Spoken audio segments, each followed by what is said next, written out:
What if death wasn't an ending, but the beginning of something darker? Across Egypt, Scandinavia, and beyond, burial rituals weren't about peace. They were about power, fear, and control. Tonight, we uncover 30 verified practices that expose a disturbing pattern buried by time.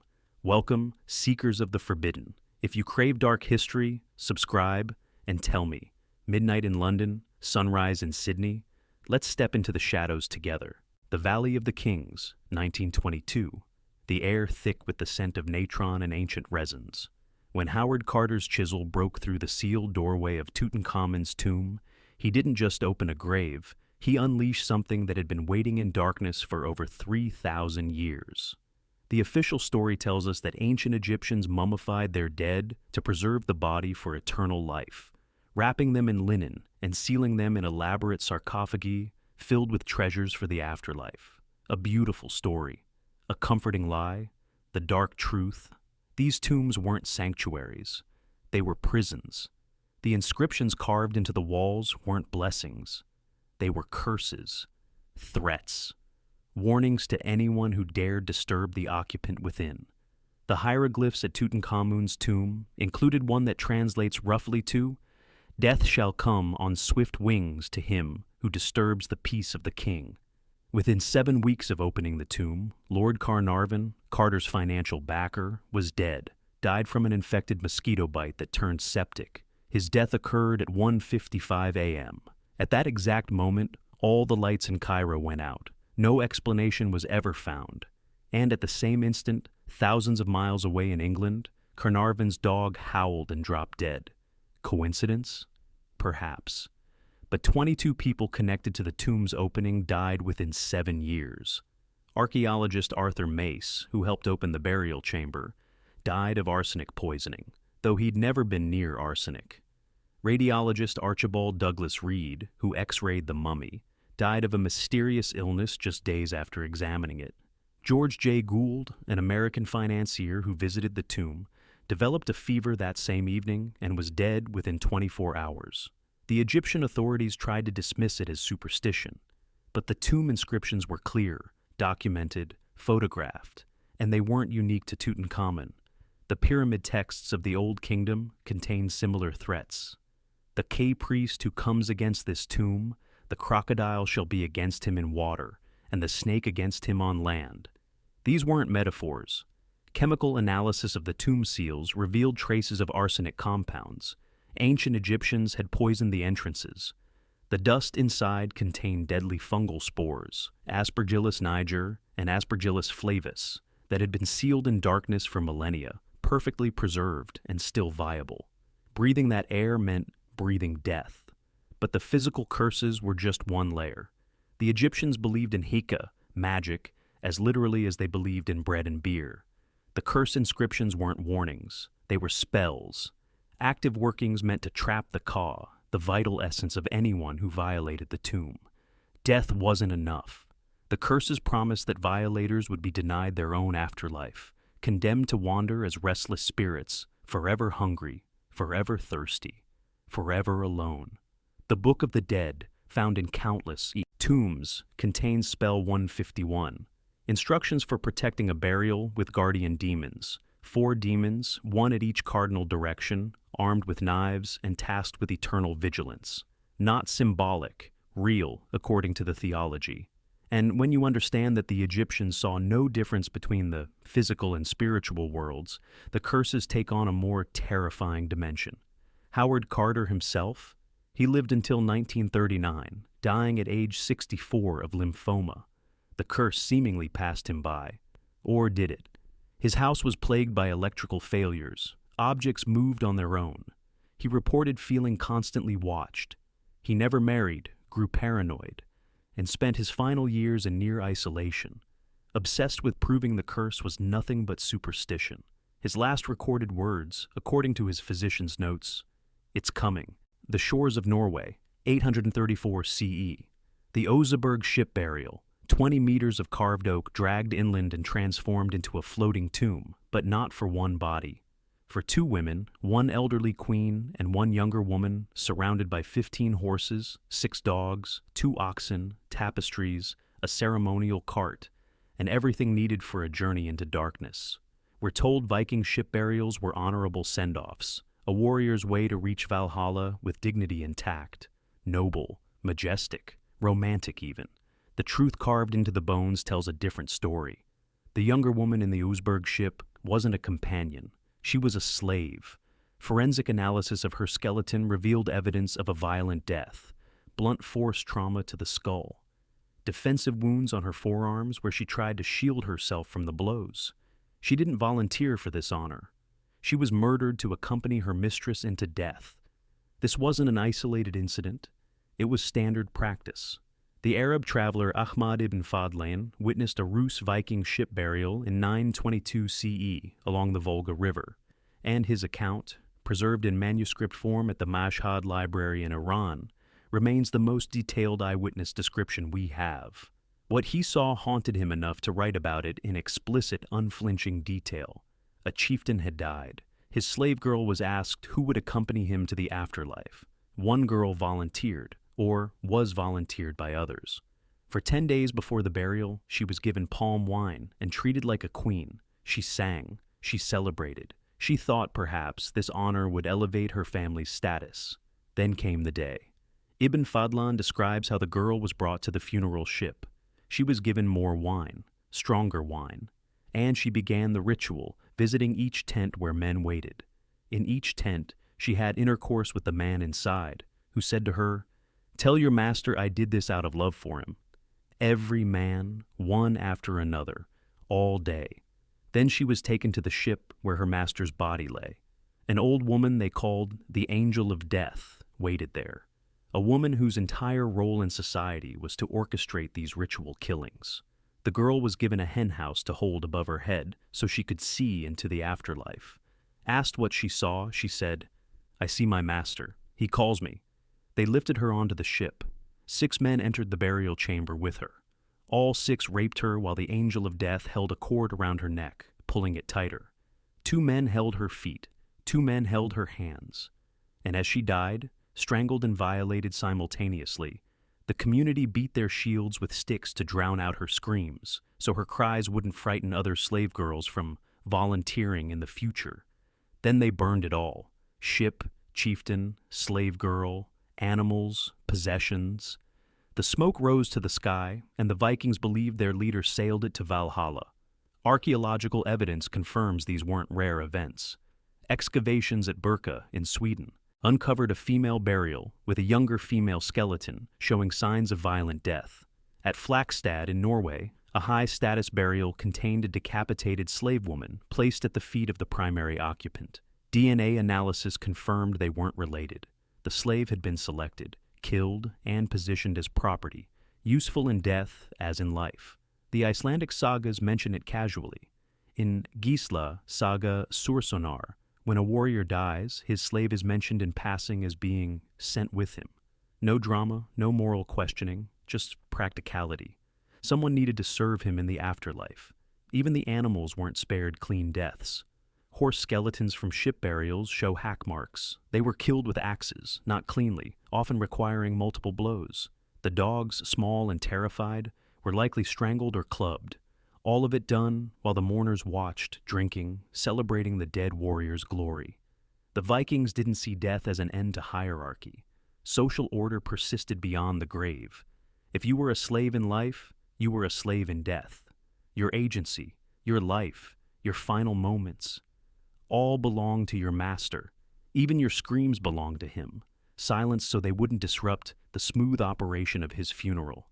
And this wasn't condemned. This was honored. This was how a proper leader was buried. But the Vikings weren't the only ones who believed death didn't free the enslaved. Shanxi Province, China, 1974. Farmers digging a well punch through the earth and strike something solid, not stone, not clay. A face. A life-size face staring up from the darkness, and then another, and another.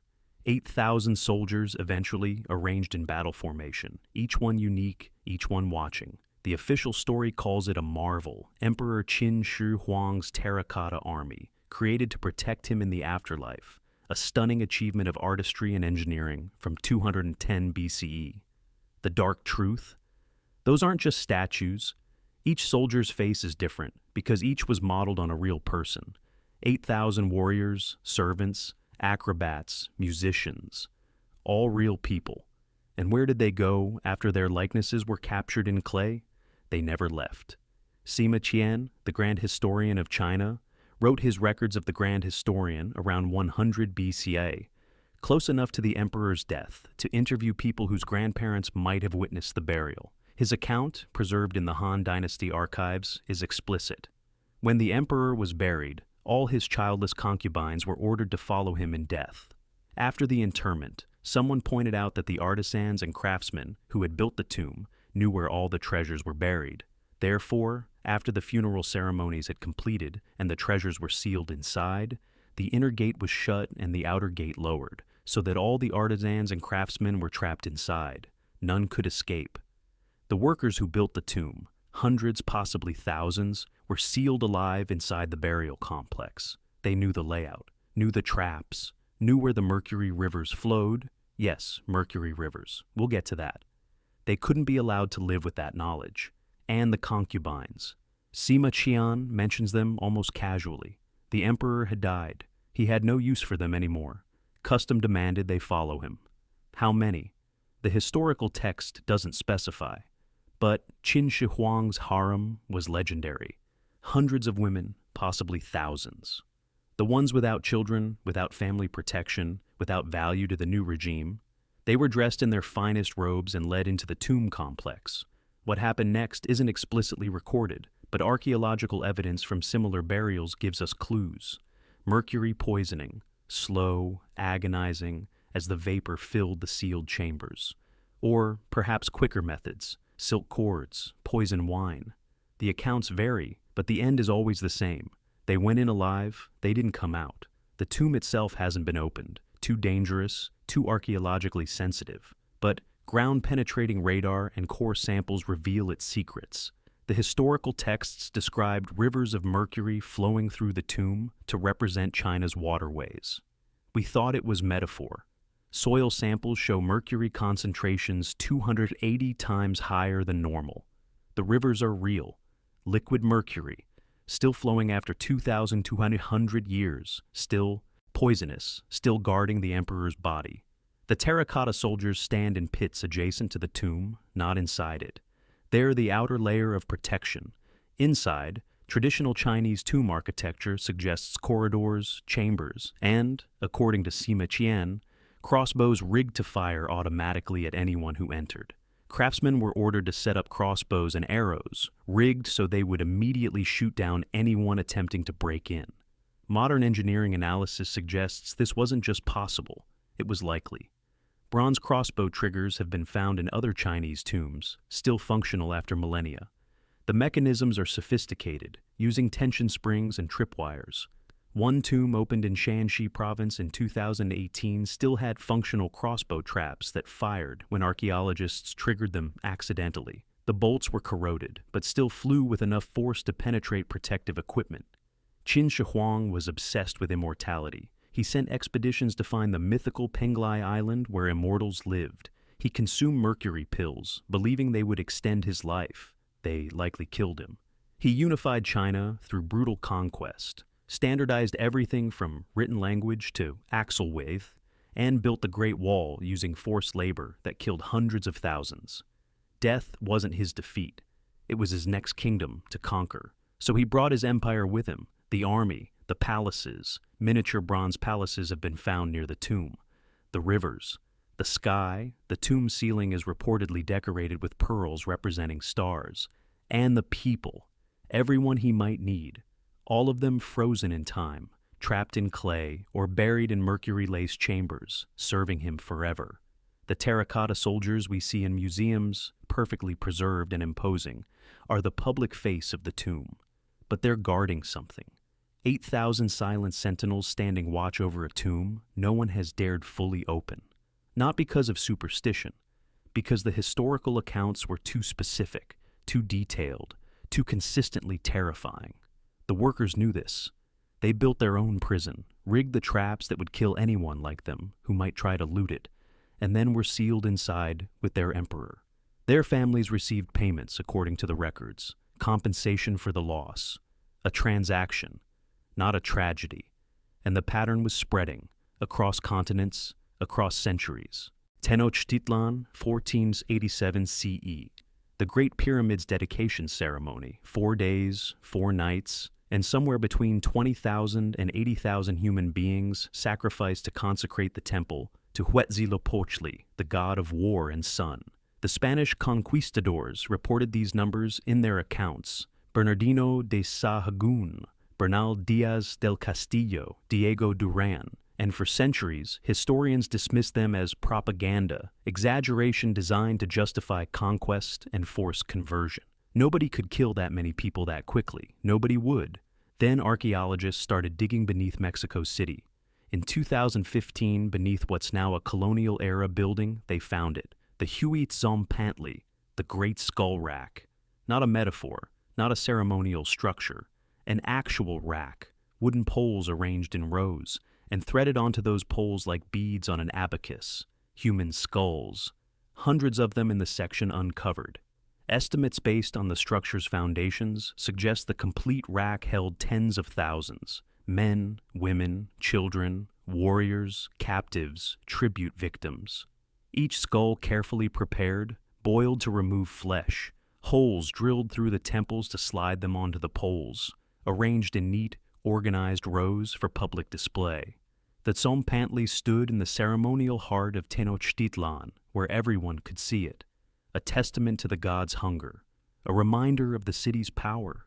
The Spanish accounts describe the overwhelming smell, rotting flesh mixed with incense, the sound, wind whistling through thousands of empty eye sockets, the sight, the rack stretching farther than they could see, row after row after row of death. Andres de Tapia, one of Cortez's men, personally counted one section and estimated 136,000 skulls total. Historians called him a liar. They're not calling him a liar anymore. The archaeological evidence matches the historical accounts too precisely. The skulls show consistent processing, boiled in large vessels, which have been found nearby, holes drilled using obsidian tools, also found in situ, arranged chronologically. Carbon dating shows accumulated layers over decades. This wasn't occasional sacrifice. This was industrial-scale ritual killing, sustained over generations. But the Tzompantli was just the display. The killing happened on top of the pyramid. 4 priests held the victim down on the sacrificial stone, a curved surface designed to arch the back and thrust the chest upward. The 5th priest, the high priest, used an obsidian blade to make a horizontal incision below the ribs. Obsidian is sharper than surgical steel. It could cut through flesh and cartilage in one motion. The priest reached into the chest cavity and pulled out the still-beating heart, holding it up to the sun before placing it in a ceremonial vessel. The body was then thrown down the pyramid steps, steep, numerous steps designed to let the body tumble, blood marking its descent. At the bottom, priests dismembered it. The skull went to the Tzompantli, the limbs. According to multiple Spanish sources and Aztec codices, they were consumed. Ritual cannibalism. The thigh meat was considered particularly sacred, reserved for the nobility and warrior elite. The Aztec worldview wasn't just about appeasing gods, it was about sustaining the universe. They believed the sun died every night and needed human blood to be reborn each morning. Without sacrifices, the sun would stop rising. The world would end. This wasn't cruelty, this was cosmic maintenance. But the sheer scale reveals something darker. When you're killing tens of thousands in a single ceremony, you're not just maintaining the cosmos. You're demonstrating power. You're terrorizing subject cities. You're disposing of war captives. You're reinforcing social hierarchies. The religious justification was real, but it served political purposes too perfectly to be coincidental. The victims came from everywhere. The flower wars, ritualized conflicts fought explicitly to capture prisoners for sacrifice, were annual events. Subject cities paid tribute in humans. Criminal sentences included being given to the stone, which meant sacrificial death. Even Aztec citizens could be selected for certain ceremonies, considered an honor, though families grieved nonetheless. Children were sacrificed to Tlaloc, the rain god. The Codex Magliabechiano, A 16th century manuscript held in the National Library of Florence illustrates the process. Children crying as they're dressed in ceremonial blue because their tears represented rain. The more they cried, the better the omen.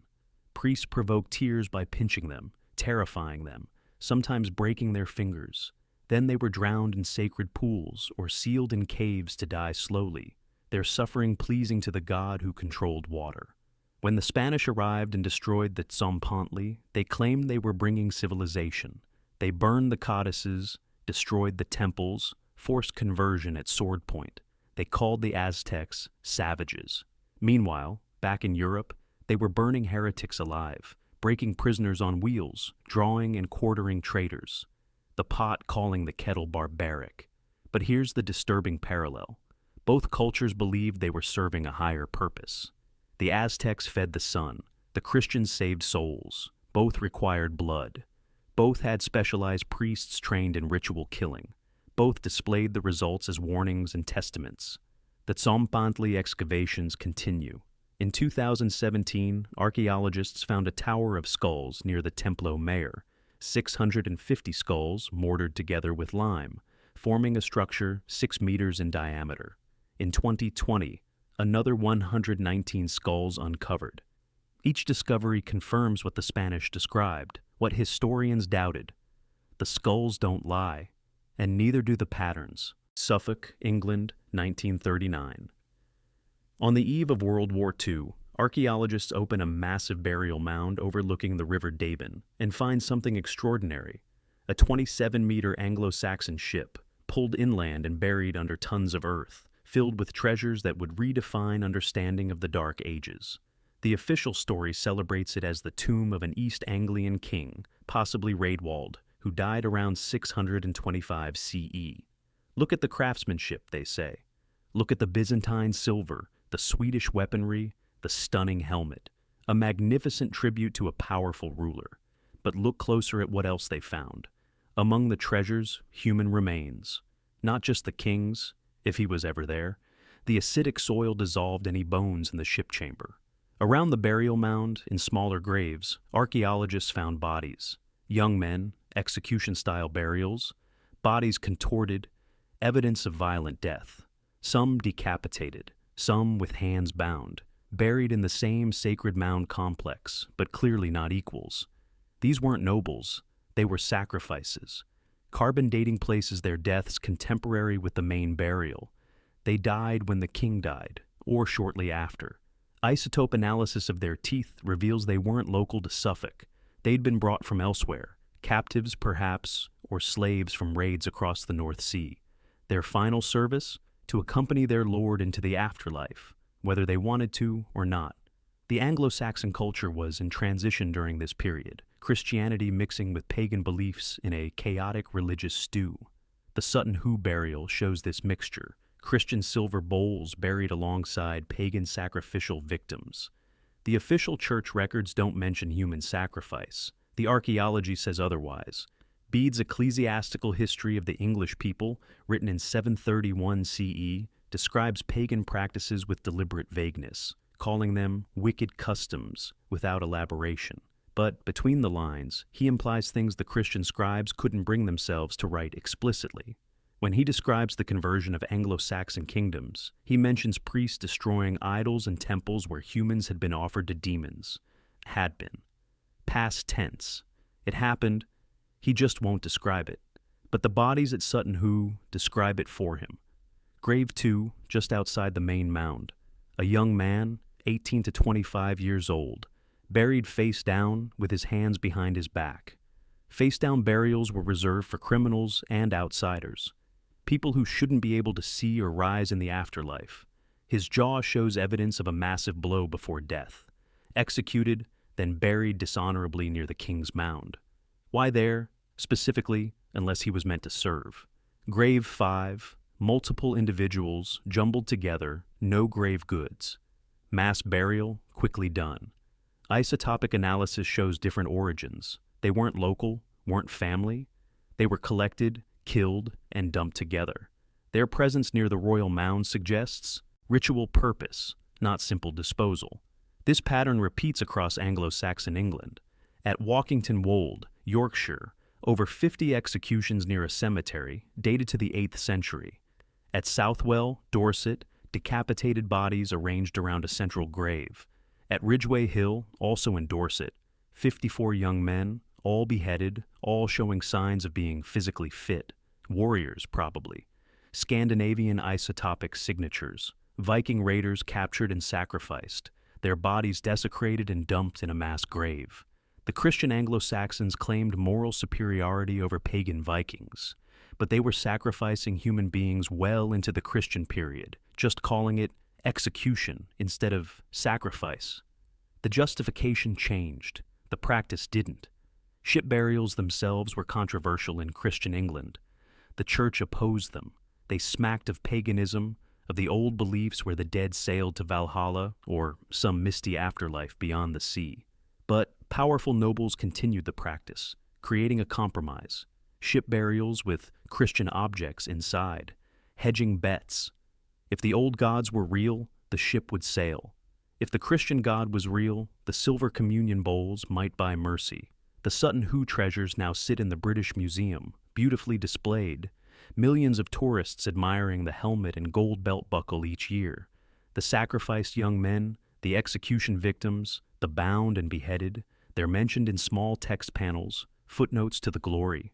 Their names unknown, their origins approximate, their lives reduced to possible ritual sacrifice with a question mark, because admitting certainty would complicate the narrative of England's glorious past. But the bones don't lie, the trauma patterns don't lie. The binding marks, the decapitation wounds, the face-down burials, all verified, documented, measured, and cataloged by professional archaeologists whose careers depend on accuracy. The ship at Sutton Hoo was empty when they found it. No body, no bones, nothing. The acidic soil dissolved everything organic. Some historians argue maybe the king was never there. Maybe it was a cenotaph, an empty tomb. But why bury an empty ship filled with treasures worth kingdoms? Why surround it with sacrificed men if no one was there to serve? The more likely answer, he was there, and the sacrifices were real. And for 1,400 years, they lay in darkness together, the king in his ship with his treasures, the young men in the cold ground outside, their hands still bound, their heads still separated from their bodies, frozen in the moment of their violent deaths. And the pattern continues. From England to Egypt, from China to Mesoamerica, death was never the end of service. The Andes Mountains, 1999. 3 children emerged from a glacier near the summit of Mount Lulailako, 20,000 feet above sea level, frozen perfectly for 500 years. They're called La Doncella, the maiden, El Niño, the boy, and La Niña del Rayo, the lightning girl. They died around 1500 CE, and they walked to their deaths.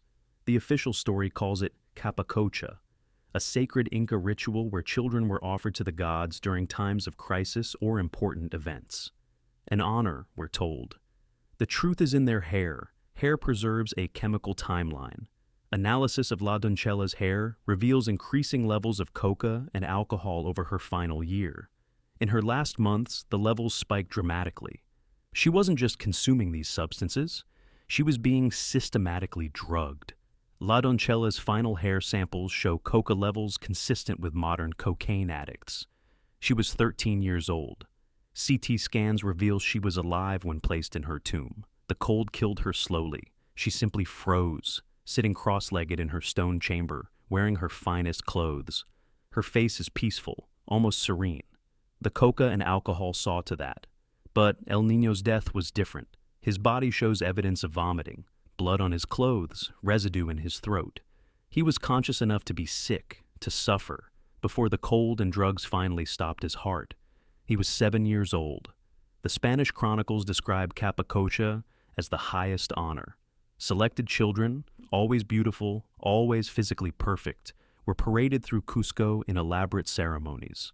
Their families received honors, land, positions.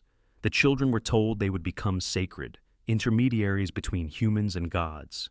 Then they walked, from Cusco to the highest peaks, hundreds of miles through mountain passes where oxygen is scarce and cold is lethal. And at the summit, In stone chambers already prepared, they sat down, drank the final cup of chicha, chewed the final coca leaves, and waited to die. More than 40 of these burial sites have been found across the Andes. Every child shows the same pattern: evidence of long-term coca use, elaborate burial goods, death by exposure at extreme altitude. They range in age from 6 to 15. The Juanita, another ice mummy found on Mount Amparo in 1995, was 12 or 13 when she died. Unlike the Lulelaco children, she didn't freeze peacefully.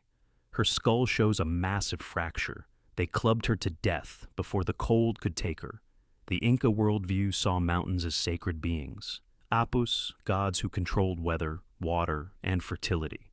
Sacrificing children to the apus wasn't cruelty. It was negotiation. Drought threatening the empire? Send a child to the mountain. Emperor dying? Send another. But here's what makes it more disturbing. The children knew. La Doncella's hair shows coca levels rising gradually over a year. She spent 12 months preparing, knowing where this ended. The villages that provided these. Children celebrated them, but also mourned them. And the families couldn't refuse. Refusal would dishonor the entire village, potentially bring imperial punishment. So, when the Capacocha officials arrived selecting candidates, families had to present their children, smile, accept the honor, and watch them walk away toward death. Some of the children's faces show traces of tears.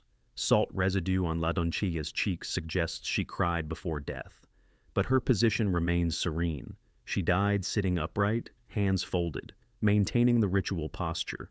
Even drugged, even freezing, even terrified, she fulfilled her role.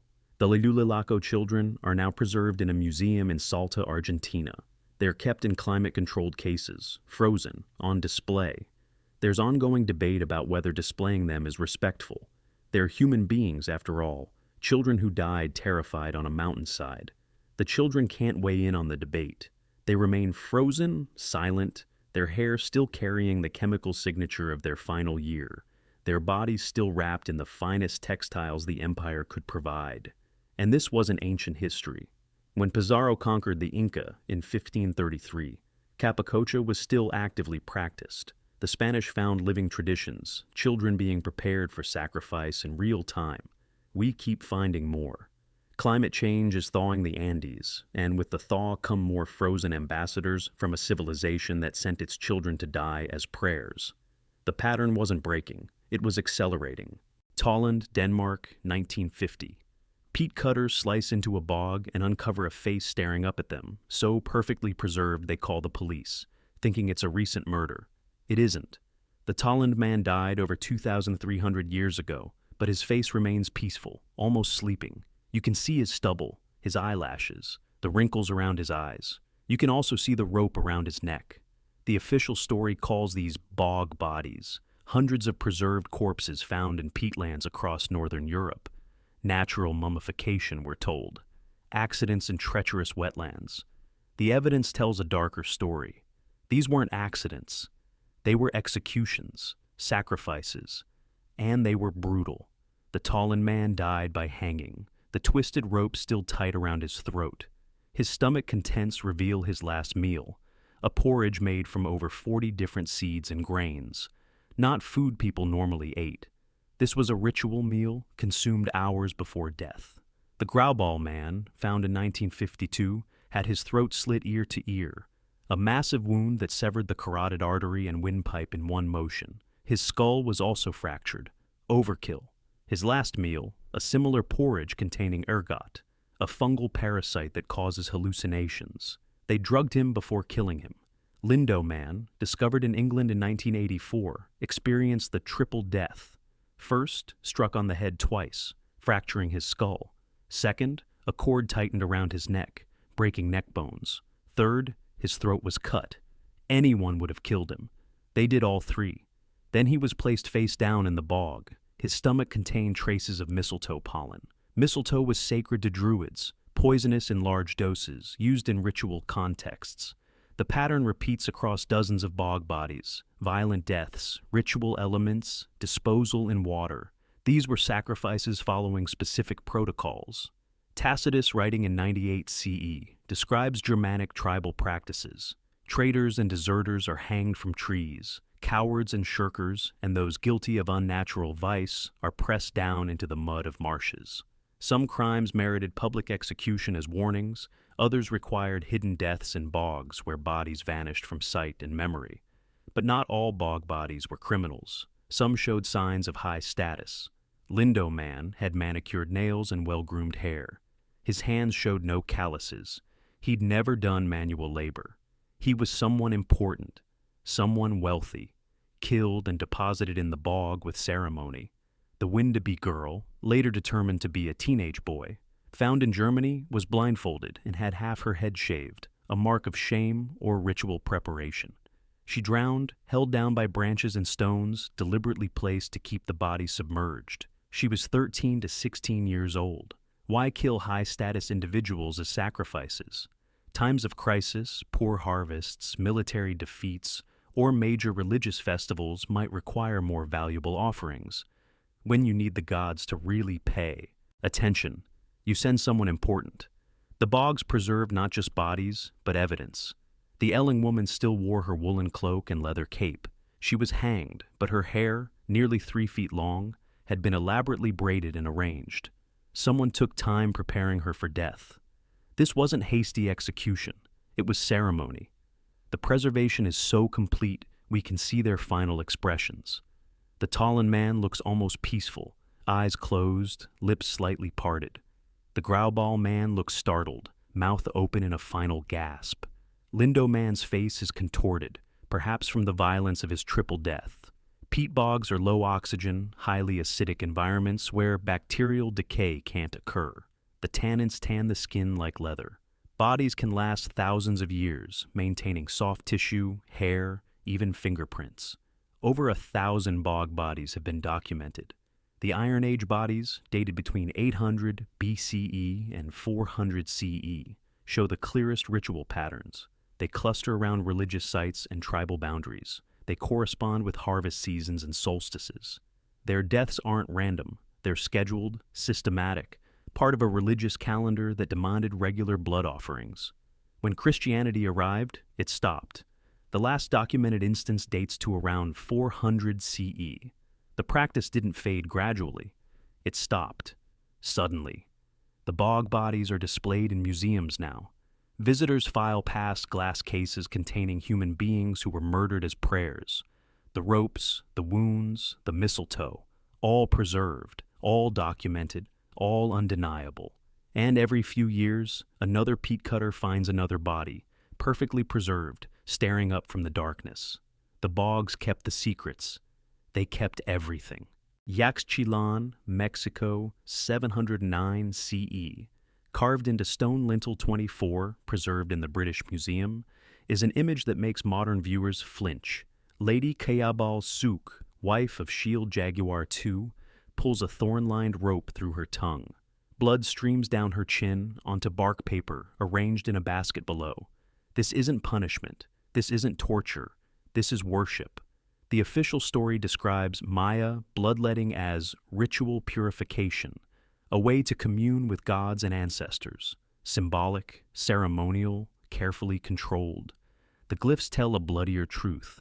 The Maya believed blood was sacred currency, the life force that kept the universe functioning. The gods had shed their blood to create humanity, so humans owed blood in return, not metaphorical blood, actual physical blood, as much and as often as possible. Rulers bore the greatest obligation. The king was a conduit between worlds, responsible for maintaining cosmic balance. His blood mattered most, so he bled most. The auto-sacrifice rituals were elaborate and horrifying. First, fasting and abstinence to purify the body. Then, hallucinogens, mushrooms, morning glory seeds, toad venom, to open perception to the spirit world. Then, the cutting. Tongue piercing was common for women. Stingray spines, obsidian blades, or knotted ropes studded with thorns were pushed through the tongue. Not the tip, but the thick muscle near the base, where blood vessels are dense and damage is agonizing.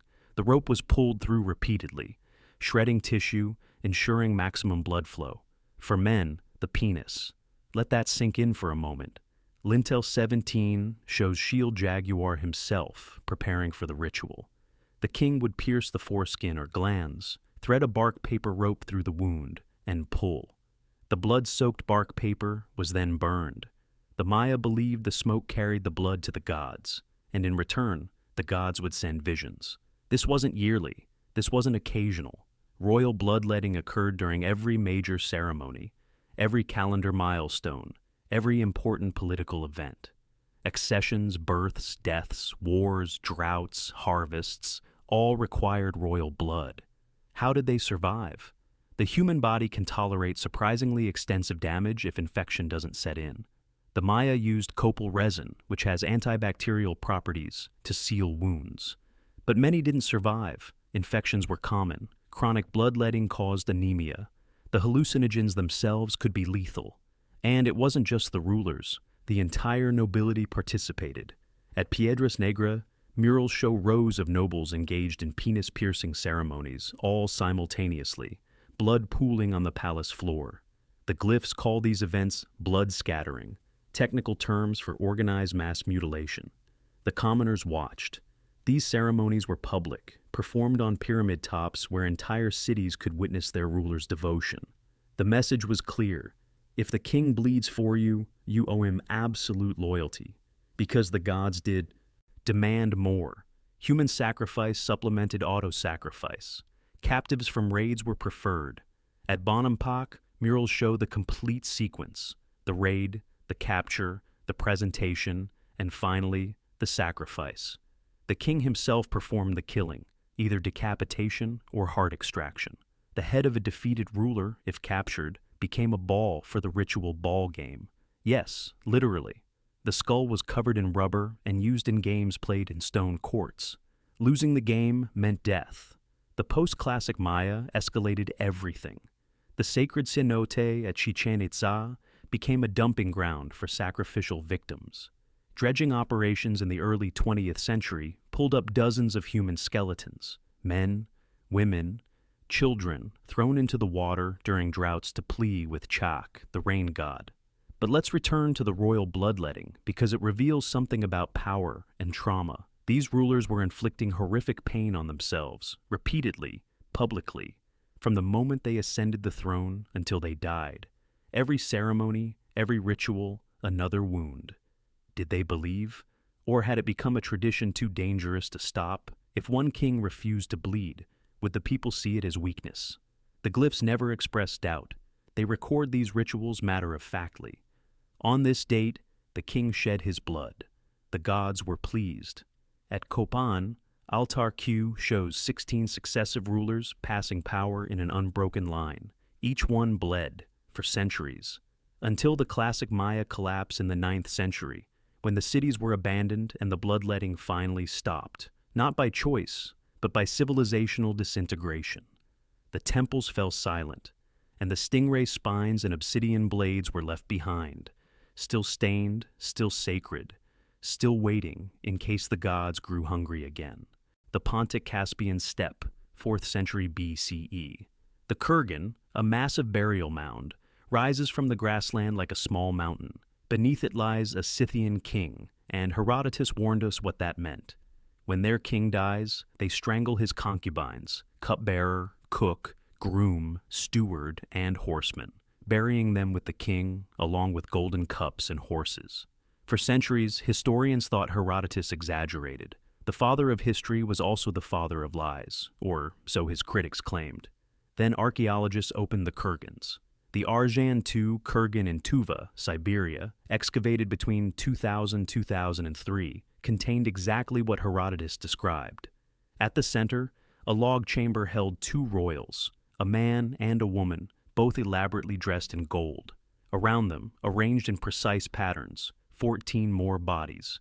Men and women, different ages, all killed simultaneously with the royals. None showed signs of resistance. Their bones bore no defensive wounds. They didn't fight. Did they drink poison willingly? Were they strangled while drugged? The archaeology can't determine method with certainty, but it confirms the result. 16 people died together and were buried in position, each one's role marked by their grave goods. The cupbearer still held a gold vessel. The groom lay near 13 horses, all killed with axes to the skull. You can see the impact fractures in the archaeological photos.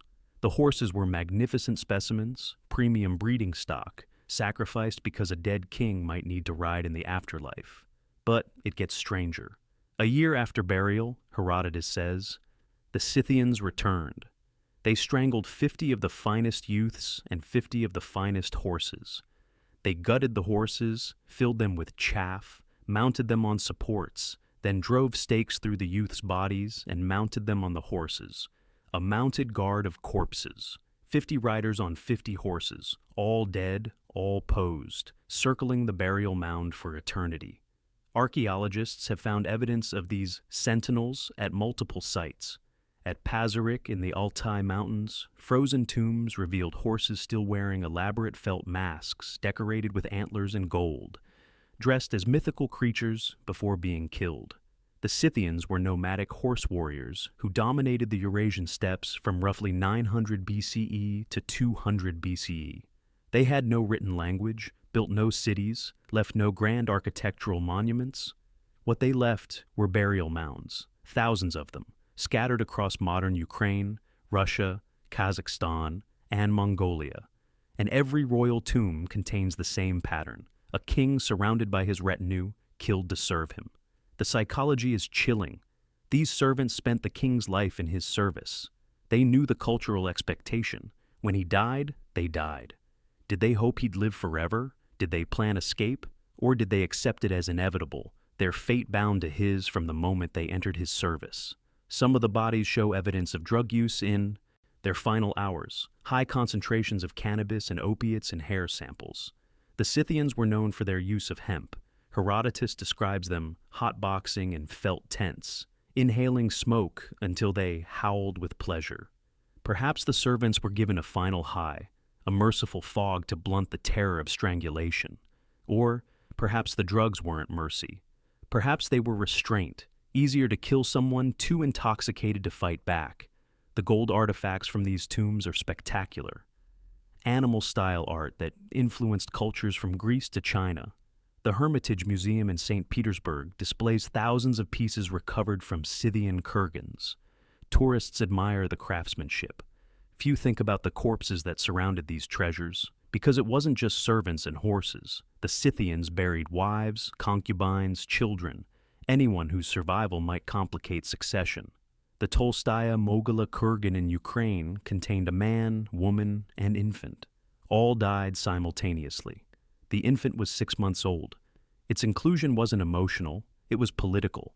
A child with a claim to rulership was a future problem, easier to bury the whole potential bloodline at once. The Scythians eventually faded from history, absorbed by other nomadic groups, conquered by the Sarmatians, culturally diluted until they disappeared. But the kurgans remain.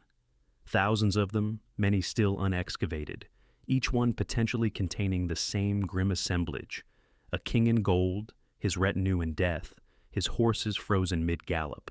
But we can't ask them the one question that matters. Did they go willingly? Did they believe in the afterlife enough to accept death? Or did they die terrified, betrayed by a culture that valued continuity over individual lives? The bones don't answer. They just lie there, arranged in patterns, telling us what happened but never why they accepted it. And somewhere under the steppe grasslands, hundreds more kurgans wait to be opened, each one hiding the same story: power, death, and the people who were sacrificed to maintain both. Carthage, modern Tunisia, 7th century BCE. Beneath a religious sanctuary, archaeologists uncovered something that sparked decades of controversy: thousands of urns containing the cremated remains of infants and small children, buried with stone markers called stelae.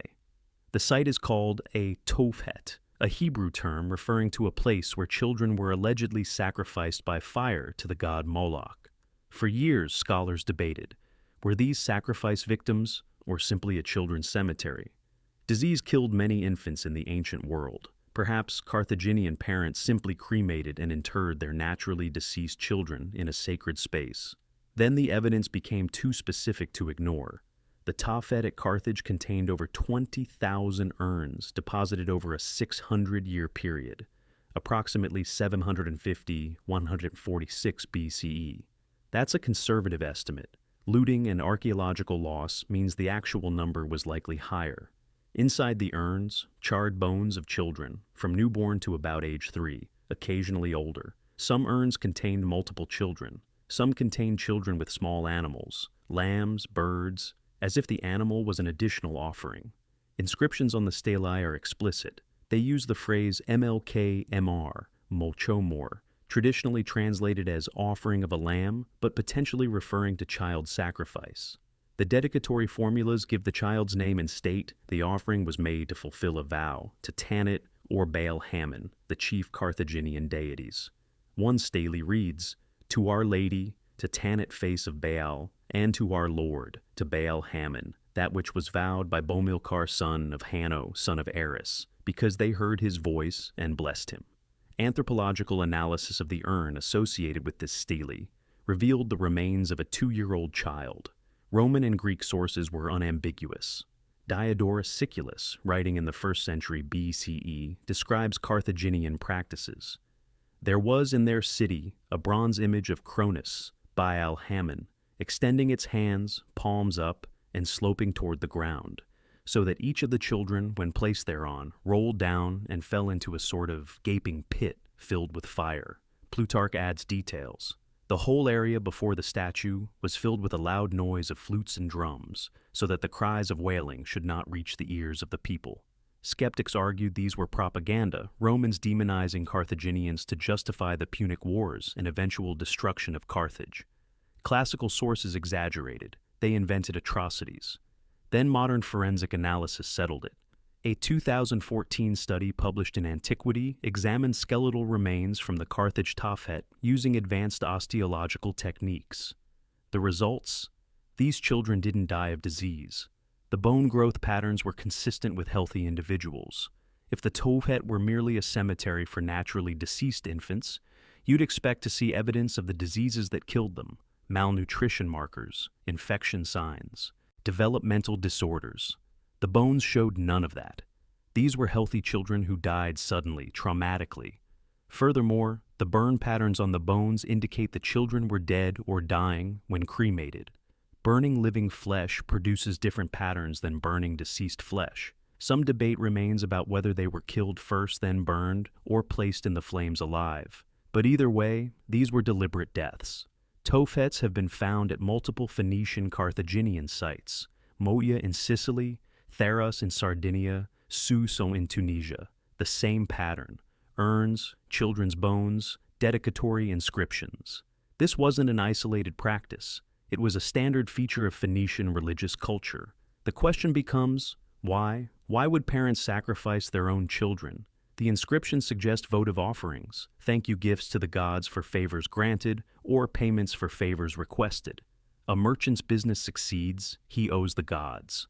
A politician wins office, he owes the gods. A family survives plague, they owe the gods.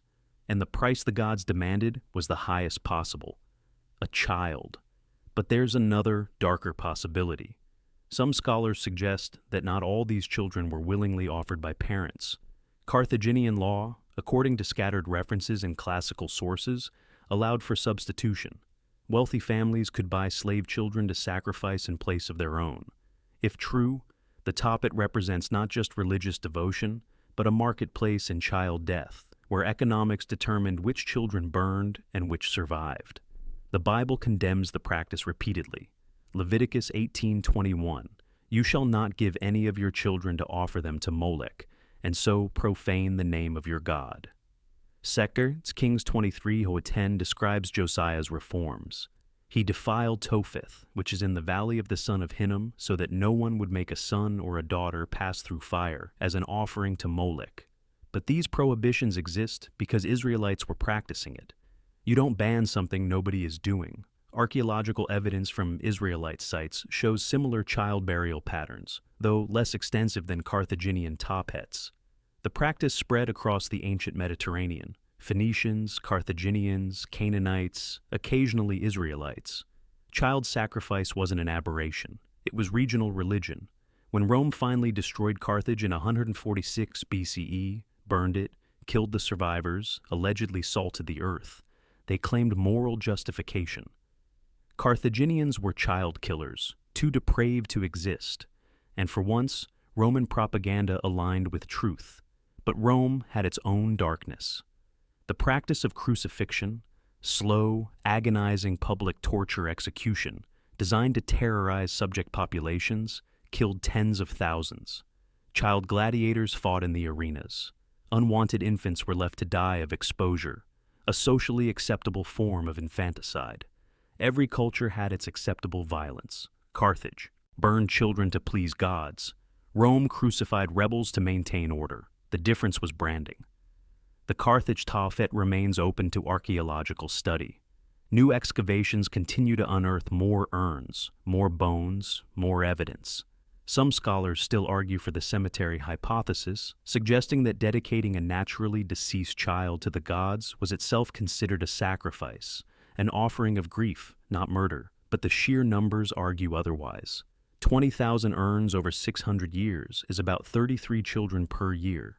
Infant mortality was high in the ancient world. Yes, perhaps 30–40% of children died before age 5. But why would all these children be buried in one location, while adult cemeteries existed elsewhere? Why the elaborate stelae, the expensive dedications, the ritual context? The simplest explanation remains the most horrifying. These children were killed as offerings, systematically over centuries, by a civilization that believed divine favor required child sacrifice. Not occasionally, not in crisis, but routinely, regularly, as a normal part of religious and civic life. The bronze statue described by Diodorus Siculus has never been found. Perhaps it was melted down when Rome destroyed Carthage. Perhaps it never existed. Or perhaps it lies still beneath Tunisian soil, waiting to be uncovered, its arms still outstretched, still waiting for another child to roll into the flames. The American Southwest, approximately 1150 CE. Cowboy Wash, Colorado. In 1997, archaeologists uncovered something that shattered romantic visions of peaceful ancient Pueblo cultures, clear, undeniable evidence of cannibalism. The official story portrayed the ancestral Puebloans as sophisticated agriculturalists who built impressive cliff dwellings and created beautiful pottery. Peaceful, spiritual, in harmony with nature. The bones told a different story. At Cowboy Wash, researchers found the remains of 7 individuals, men, women, and children, butchered like animals, long bones broken to extract marrow, skulls smashed open for brain tissue, cut marks matching animal butchery patterns, heat damage indicating roasting, and the final evidence, traces of human myoglobin in a ceramic cooking pot. They'd been cooked and eaten. This wasn't isolated. Similar evidence appeared at over 30 sites across the Four Corners region. Carbon dating placed most incidents between 1100–1200 CE, a period of severe drought and social upheaval. Christy Turner, a bioarchaeologist at Arizona State University, documented 76 sites with evidence of human bone modification consistent with cannibalism. His 1999 book, Man Corn, was controversial, but his data was rigorous. Bones broken while fresh, cut marks from stone tools, percussion impacts to access marrow, burning patterns consistent with cooking, and human coprolites containing human myoglobin. People ate other people. Not occasionally, but repeatedly, across multiple sites, over a century or more. Why? Starvation cannibalism during drought? Ritual cannibalism to terrorize enemies? Which executions where consuming the body neutralized evil power? The archaeology can't determine motive, only action. The Hopi, whose oral histories trace back to ancestral Pueblo and migrations, tell stories of the Fourth World, ending in chaos and violence before they emerged into the Fifth World of balance and harmony. These stories include references to people turning against each other and forgetting the proper way. Physical evidence supports massive societal disruption. The great houses of Chaco Canyon were abandoned. Cliff dwellings at Mesa Verde were built in defensive positions, hard to access, easy to defend, suggesting fear of attack. Tree ring records show severe drought from roughly 1130–1180 CE, then another from 1275–1300 CE. Maize farming became impossible. Hunting pressure depleted game. People were starving, but cannibalism wasn't universal. Only certain sites show evidence. If purely starvation-driven, you'd expect it everywhere during the worst droughts. The selectivity suggests something more complex: ritual, warfare, or social controls breaking down in specific communities, but not others. The most disturbing site is Mancos Canyon, Colorado. A burned pit structure contained the remains of 35 individuals, primarily women and children, processed as food. Disarticulated, cooked, consumed, their bones smashed for marrow, their remains mixed with trash and animal bones. This wasn't survival cannibalism. This was massacre and violation. By 1300 CE, the Four Corners region was abandoned. The great pueblos stood empty. Survivors migrated east and south, eventually forming the historic Pueblo cultures the Spanish encountered. They rebuilt societies with strict rules, elaborate rituals, and powerful taboos against violence and chaos. Perhaps those taboos emerged from memory. Cultural antibodies developed against the darkness their ancestors experienced. When your great-grandparents' generation descended into cannibalism and societal collapse, you create very strong rules to prevent it happening again. Mesa Verde National Park sees 500,000 visitors annually. They admire the architecture, the pottery, the ingenuity. Park rangers don't usually mention Room 33 at Pueblo Bonito or the Cowboy Wash assemblage. Too disturbing, too complicated. But the bones remember what happened when the rain stopped coming and the corn stopped growing and people made choices that haunt us still. Abydos, Egypt, 3100 BCE. The tomb of King Aha, one of the earliest pharaohs. Surrounding his burial chamber, 36 subsidiary graves, small chambers, each containing a single body, arranged in neat rows around the king. These weren't family members. They were retainers, servants. Killed when the king died, their spirits meant to serve him forever. The official story emphasizes later Egyptian practices: mummification, elaborate tombs, the Book of the Dead. By the Middle Kingdom, human sacrifice had ended, civilized, enlightened. But Dynasty Zero reveals the brutal foundation everything else was built on. The cemetery at Abydos contains royal tombs from approximately 3100 to 2900 BCE. Each king's tomb is surrounded by subsidiary burials. Jer, second king of the First Dynasty, had 338 subsidiary burials. Jet had 174. Den had 136. As dynasties progressed, numbers decreased. By the Third Dynasty, none. What changed? They found substitutes. Instead of killing servants, later pharaohs buried Ushabti figures, magical dolls that would serve in the afterlife. The demand didn't decrease, just the method. The subsidiary burials show no trauma. They were likely poisoned, quick, ensuring they died at the precise moment needed for the funeral. Grave goods indicate varying status: officials, artisans, servants. Higher status meant burial closer to the king. Even in death, the hierarchy persisted. Were they willing? Egyptian culture was intensely hierarchical. The pharaoh was a god incarnate, maintaining cosmic order. Serving the king was serving the universe. Refusing might not have been possible. 338 people died for King Jer's burial, a small village worth of humans, killed in days, buried individually. The logistics were staggering. This was planned, systematic, bureaucratic. And it happened repeatedly. Conservatively, over 1,000 people were sacrificed across First Dynasty royal burials. That's documented. Contemporary Mesopotamia practiced similarly. The royal cemetery at Ur revealed Sumerian burials with dozens of sacrificed attendants. Queen Puabi's tomb, circa 2600 BCE, contained 74 bodies, musicians holding instruments, soldiers with spears, attendants in formal dress. They drank poison, were arranged, and the tomb was sealed. This was a phase of early state formation. Rulers demonstrated control over life and death. If you could order people to die with you, your power was absolute. The transition came with state stability. As bureaucracies developed, as institutions mattered more than individuals, mass sacrifice became unnecessary. Control could be maintained through laws and armies. The last confirmed retainer sacrifice in Egypt dates to approximately 2200 BCA. Statues replaced people, spells replaced blood. The evolution from brutal to symbolic took a millennium. The subsidiary graves at Abydos aren't highlighted for tourists. When people visit, they see temples, royal tombs, hieroglyphs, not the fields of subsidiary burials, not the physical evidence of hundreds killed to serve kings whose names are barely remembered.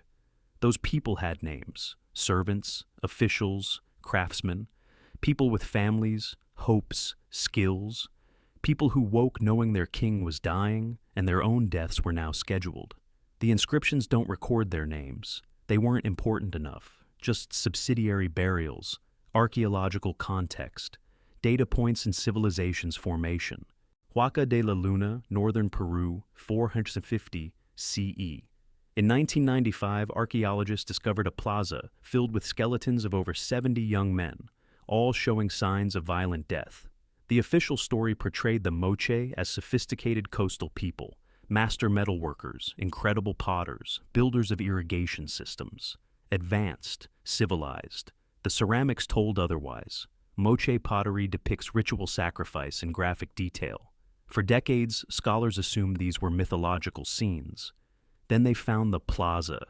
70-plus individuals, all male, ages 15 to 39, all killed the same way. Throats cut, bodies mutilated post-mortem, left exposed to vultures before being covered by El Niño flooding. The bones show cut marks consistent with throat cutting, then secondary cuts removing flesh. The most disturbing detail, isotopic analysis reveals they grew up in the Moche Valley itself. These were local boys, killed by their own people. The ceremonial pottery depicts the process. Warriors battle, losers are captured, stripped naked, roped together, paraded before a fanged deity, forced to drink from ceremonial cups, then have their throats cut. Blood is collected and consumed by elites. The plaza proved they were documentation, not mythology. The timing matters. The sacrifices occurred during intense El Niño events, catastrophic rains that destroyed structures, washed out irrigation, devastated agriculture. The Moche believed mountain gods controlled weather. When weather turned catastrophic, blood was required. But why local warriors? The archaeology suggests ritual combats. The Moche staged battles specifically to generate captives for sacrifice. Young men fought, and losers became offerings. Steve Bourget, the excavating archaeologist, found evidence of at least 5 separate sacrifice events over 30 years. Each killed a dozen or more men. This was periodic, systematic, regular religious practice. The victims weren't buried. They were left in the open plaza, exposed to scavengers. Vulture damage is visible on bones. Once decomposed, bones were moved and new victims placed. Then El Niño floods buried everything, preserving the evidence. The plaza is adjacent to Huaca de la Luna, the ceremonial center. Everyone could see, everyone could smell. The message: this is what happens when gods are displeased, and it didn't work. Despite the sacrifices, El Niño events continued. Agriculture collapsed. By 600 CE, Moche civilization was fragmenting. But before collapse, they killed more. Other sites show similar evidence.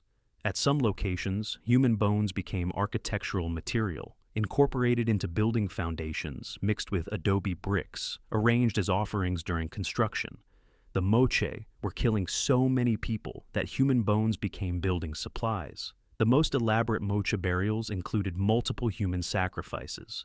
The Lord of Sipon was surrounded by 8 bodies, 2 warriors, 3 young women, a child, a dog, and a llama. The child was around 10 years old enough to understand, old enough to be terrified. Moche civilization produced some of the finest pre-Columbian art in the Americas. Their portrait vessels demonstrate incredible skill. Their metalwork rivals anything from the old world. And they killed children. They killed warriors. They killed each other. Chemical analysis shows traces of human myoglobin in elite ceramic vessels. They consumed human flesh. The Huaca de la Luna continues to be excavated. The count of identified sacrifice victims exceeds 200. Archaeologists estimate they've excavated less than 30% of the site. The Moche left no written language, but they left this physical evidence of what they believed, what they feared, and what they were willing to do to survive. It wasn't enough. The civilization collapsed anyway. Anyang, China, 1899. A scholar examining dragon bones, fossils ground for medicine, Notice his inscriptions, characters, ancient writing. These aren't fossils, they're oracle bones, pieces of ox scapulae and turtle plastrons used for divination during the Shang dynasty. It's 1600, 1046 BCE. The discovery revolutionizes Chinese archaeology. The oracle bones contain the earliest known Chinese writing, records of divination rituals performed by Shang kings. But what they describe is darker than anticipated. The bones were used for pyromancy, divination by fire, a question posed to ancestors or gods. A diviner carved the question onto bone, applied heated bronze to prepared pits, interpreted resulting cracks. The answer was then carved, along with date, diviner's name, and sometimes outcomes. Tens of thousands have been recovered. They document everything: weather, harvests, military campaigns, illnesses, childbirth. And prominently, human sacrifice, sample inscriptions. The king had a headache. On Wuzi, day 25, 20 Chang captives were decapitated. The king had a headache. They killed 20 people. Shall we sacrifice 10 Chiang to ancestor Da Yi? Shall we sacrifice 30 Chiang and 10 cattle to the god? Hey? The inscriptions are bureaucratic, casual. Human sacrifice was routine, documented alongside weather concerns. The Shang didn't see it as extraordinary, just resource management. The Qiang, an ethnic group from western China, were the primary source of sacrificial victims. Thousands are recorded as sacrificed over 273 years. Some estimate up to 50,000 human sacrifices based on bone counts, though this is debated. Archaeological evidence supports inscriptions. Royal Shang tombs at Anyang contain massive human sacrifice. Tomb 1001, belonging to Lady Fu Hao, circa 1200 BCE, contains 16 human sacrifices. Other royal tombs contain hundreds, some beheaded, heads and bodies buried separately. Some dismembered, some buried alive. Skeletal positions show they were conscious and struggling. The sacrifices weren't just for burials. Oracle bones record regular ritual sacrifices to ancestors. Major ceremonies could require hundreds of victims. Inscriptions mention ceremonies with 300 sacrificial victims, another with 500. Methods varied. Decapitation was common, dismemberment for certain deities, live burial for construction sacrifices, building a palace, bury people in foundations to sanctify it. Some inscriptions reveal victims' awareness. Shall we decapitate captives to ancestor Father Jia, making them realize? Making them realize. The victims knew what was happening. The scale is haunting. This wasn't occasional sacrifice during crises. It was constant, budgeted, planned. The Shang had a supply chain for human victims.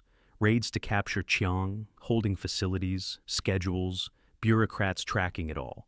The oracle bone inscriptions are administrative records of industrialized human sacrifice. When the Zhou dynasty conquered the Oghuz, Shang in 1046 BCE, they condemned Shang practices as barbaric, but Zhou-era tombs reveal they continued human sacrifice themselves, just at smaller scales. The moral condemnation was political propaganda. Human sacrifice in China continued, diminishing over centuries, finally officially ending during the Han dynasty around 200 BCE.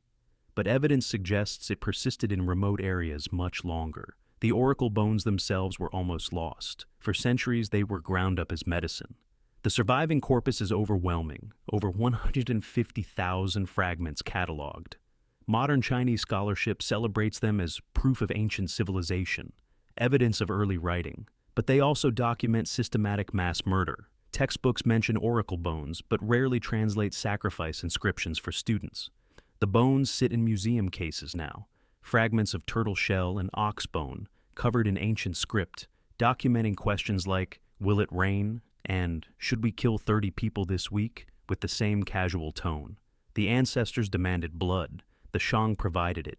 The oracle bones recorded it. And the victims, thousands of Qiang captives, servants buried alive, prisoners offered to ancestors, remain nameless. Just counts and inscriptions. Just numbers and ancient divination records.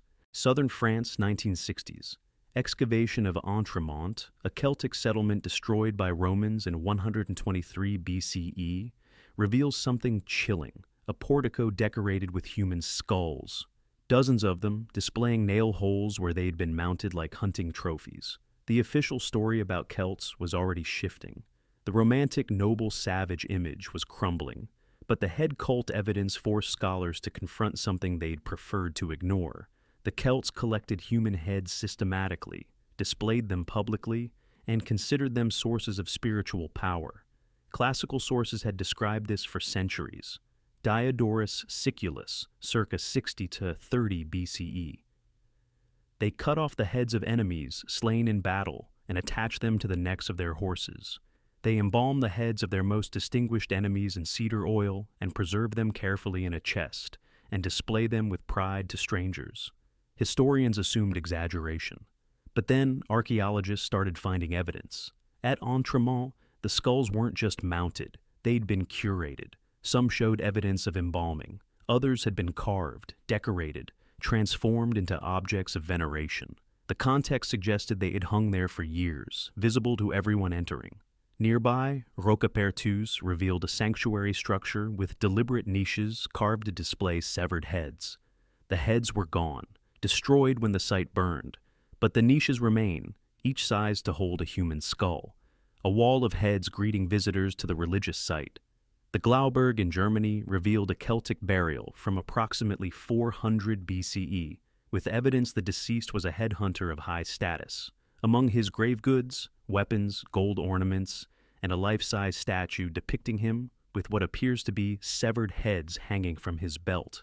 At Danebury Hill Fort in Hampshire, excavated 1969-1988, archaeologists found multiple human skulls placed in grain storage pits, ritual deposits. The skulls showed perimortem trauma consistent with violent death and decapitation. Some had been modified post-mortem, possibly for display. Why heads specifically? Celtic belief held that the head contained the soul. Possessing an enemy's head meant possessing their power, their wisdom, their identity. The head could speak. In myth, severed heads often continued talking. Could provide counsel, could protect the owner from harm. Taking heads wasn't just about victory, it was about acquisition. You literally took the enemy's essence. Posidonius, a Greek historian who traveled in Gaul around 90 BCE, describes witnessing head-taking. They cut off the heads of enemies slain in battle, hang them from their horses' necks, and hand them over to their servants to carry away as booty, all the while singing a paean and hymn of victory. They nail up these first fruits in their houses, just as hunters do with the heads of wild animals. The comparison to hunting trophies is apt. Celtic warriors hunted humans the way Romans hunted, deer. The heads proved prowess, demonstrated courage, earned status. But not all heads were war trophies. Some evidence suggests executed criminals or sacrificial victims were also decapitated and displayed. At Gournay-sur-Aronde in France, excavations revealed a sanctuary pit containing weapons, animal bones, and over 2,000 fragments of human bone, including numerous skull fragments. The Romans found this practice abhorrent, ironic, considering Romans crucified thousands and staged gladiatorial death matches, but severed heads as decor? Barbaric. When Rome conquered Celtic territories, head-taking was suppressed. The sanctuaries were destroyed, the heads removed, the practice banned. But it persisted in unconquered areas. Irish texts from the medieval period, transcribing older oral traditions, continue to celebrate head-taking heroes. When Christianity arrived, the head cult didn't vanish immediately. It transformed. Some medieval Irish churches incorporated pagan head sculptures into Christian buildings, syncretizing old beliefs.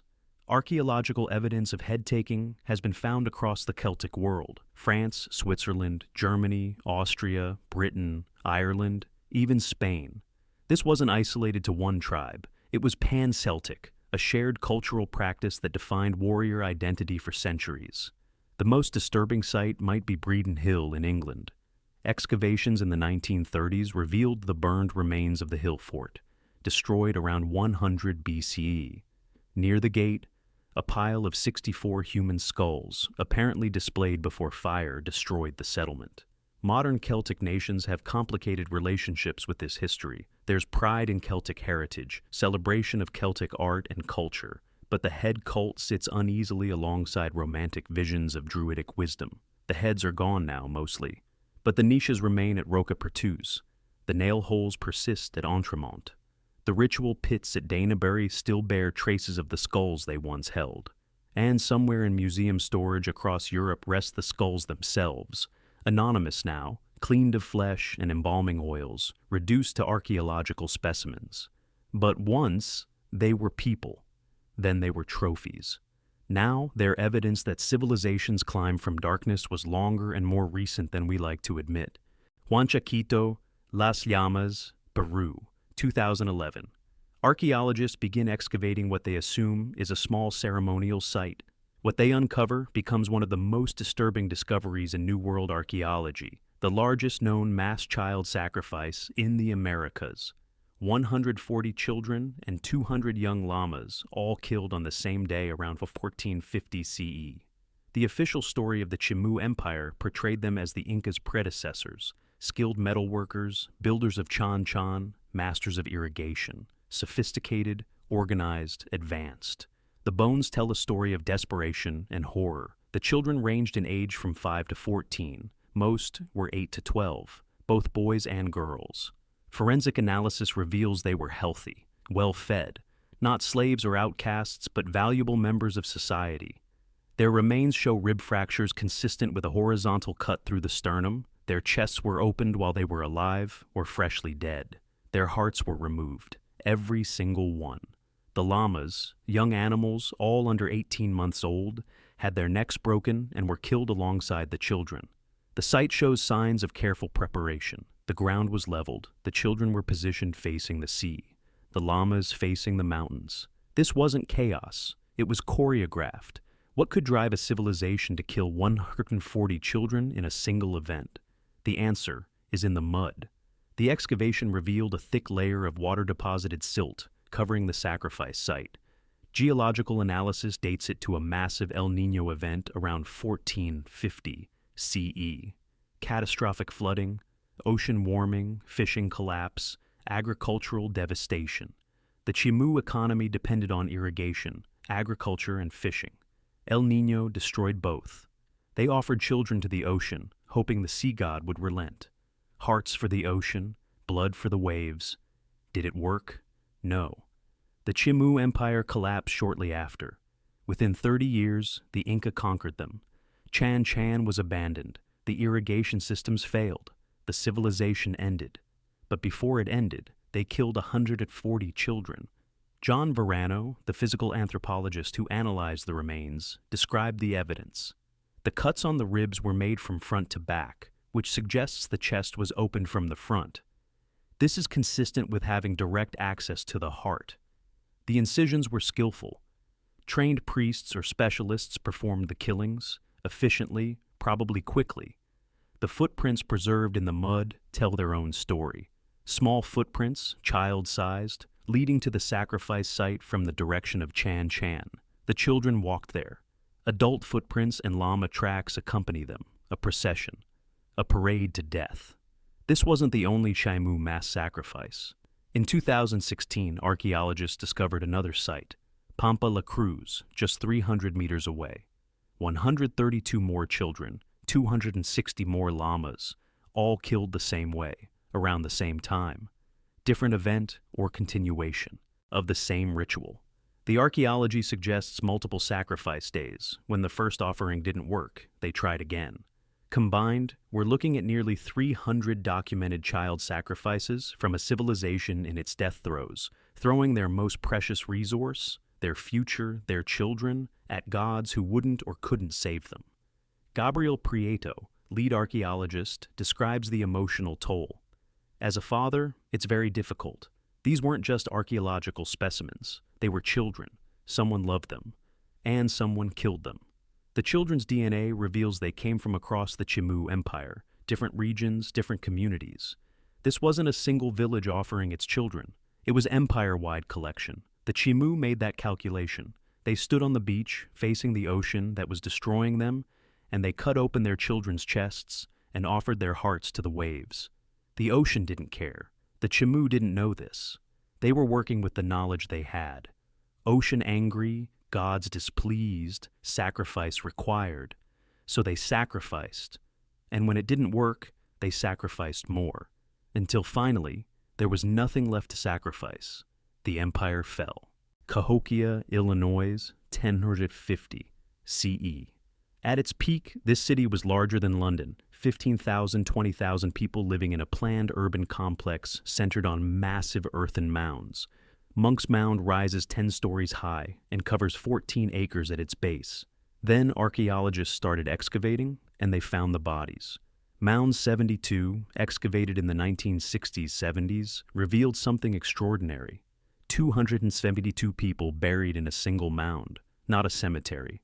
A mass burial associated with a single elite male who died around 1000 CE. The central burial contained a man around 40 years old, laid on a platform of 20,000 shell beads arranged in the shape of a bird. Surrounding him, bundled remains of 53 women, aged 15 to 30.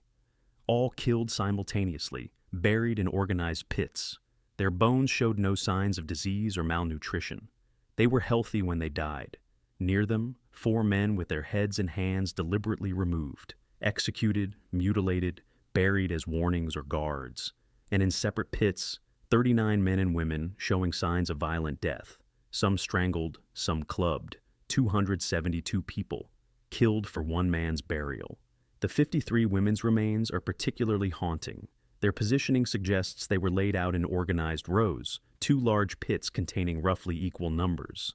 Mass graves, carefully arranged, no signs of struggle. They were probably poisoned or strangled, methods that leave minimal skeletal evidence. Why 53 specifically? The number may have cosmological significance. Mississippian cultures tracked lunar cycles. Or perhaps simpler, the ruler had 53 wives, servants, and all died with him. But Mound 72 wasn't unique. Other Cahokia mounds show similar patterns.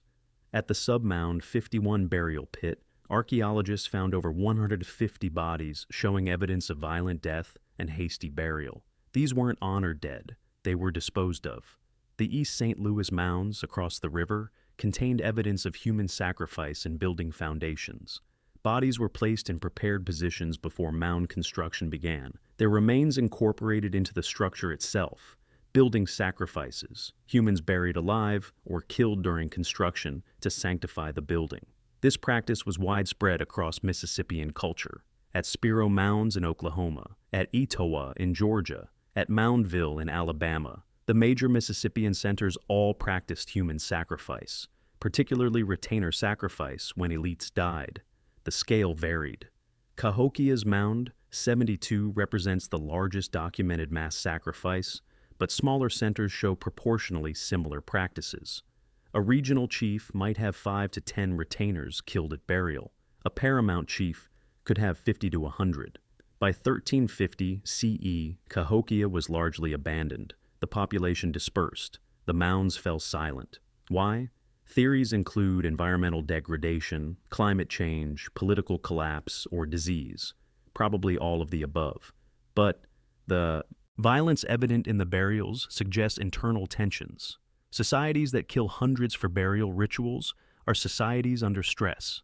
When French explorers arrived in the 1600s, they found scattered Native American communities, but no great cities. The mounds were covered in trees, their purposes forgotten.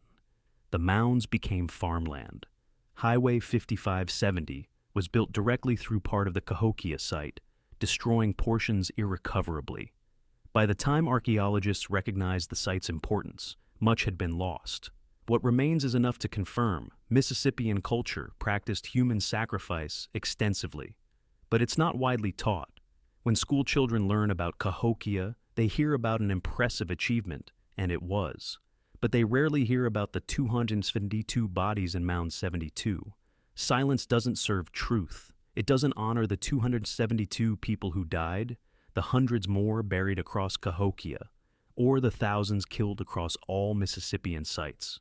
They existed. They died. Their deaths were ritualized, systematized, considered necessary by their culture. Cahokia stands as a monument to both achievement and horror. The mounds inspire awe, built without wheels, without draft animals, solely by human labor. But they're also tombs, some containing hundreds of bodies, sacrifices to gods or ancestors, or cosmic forces we can barely reconstruct. The pattern holds: civilization and sacrifice, achievement and horror. Jericho, 1953. British archaeologist Kathleen Kenyon excavates beneath the biblical city and discovers something that pushes human ritual behavior back 9,000 years. Plastered skulls. Human skulls with faces rebuilt in plaster, cowrie shells set in the eye sockets, painted to resemble living people. The official story presented them as ancestor veneration, families keeping plastered skulls of deceased relatives, maintaining connections to the dead. Beautiful, poignant, human. But the details suggest something darker. 7 plastered skulls were found buried beneath the floor of a pre-pottery Neolithic bee house, circa 7,000–6,000 BCE. They'd been separated from their bodies, decapitated either before or after death, and the skulls were modified while the heads were still relatively fresh. Plaster was applied to recreate facial features: noses, cheeks, eyebrows, sometimes ears. The shells were pressed into the orbits where eyes had been. The result is haunting. These skulls look alive. The faces are individualized, different features, different expressions. These weren't generic ancestor representations. They were specific people, preserved. But whose faces were they recreating? The skulls themselves or someone else? Anthropological analysis compared the skulls to the plaster faces. In several cases, they don't match. The plaster face shows features inconsistent with the underlying bone structure. They weren't recreating the deceased's face. They were putting someone else's face onto the skull. Take a skull, cover it with plaster, sculpt a different person's face onto it. Why? Some researchers suggest these represented ancestors whose bodies were lost. The skulls were surrogates, their faces applied from memory. Others propose the faces represented living people, masks of the deceased descendants. Or perhaps something more sinister: appropriation, taking an enemy's skull and replacing their identity with your own, erasing them. The practice wasn't limited to Jericho. Plastered skulls have been found across the Levant. At Ain Ghazal in Jordan, over 60 skulls, some with painted faces. At Tel Aswad in Syria.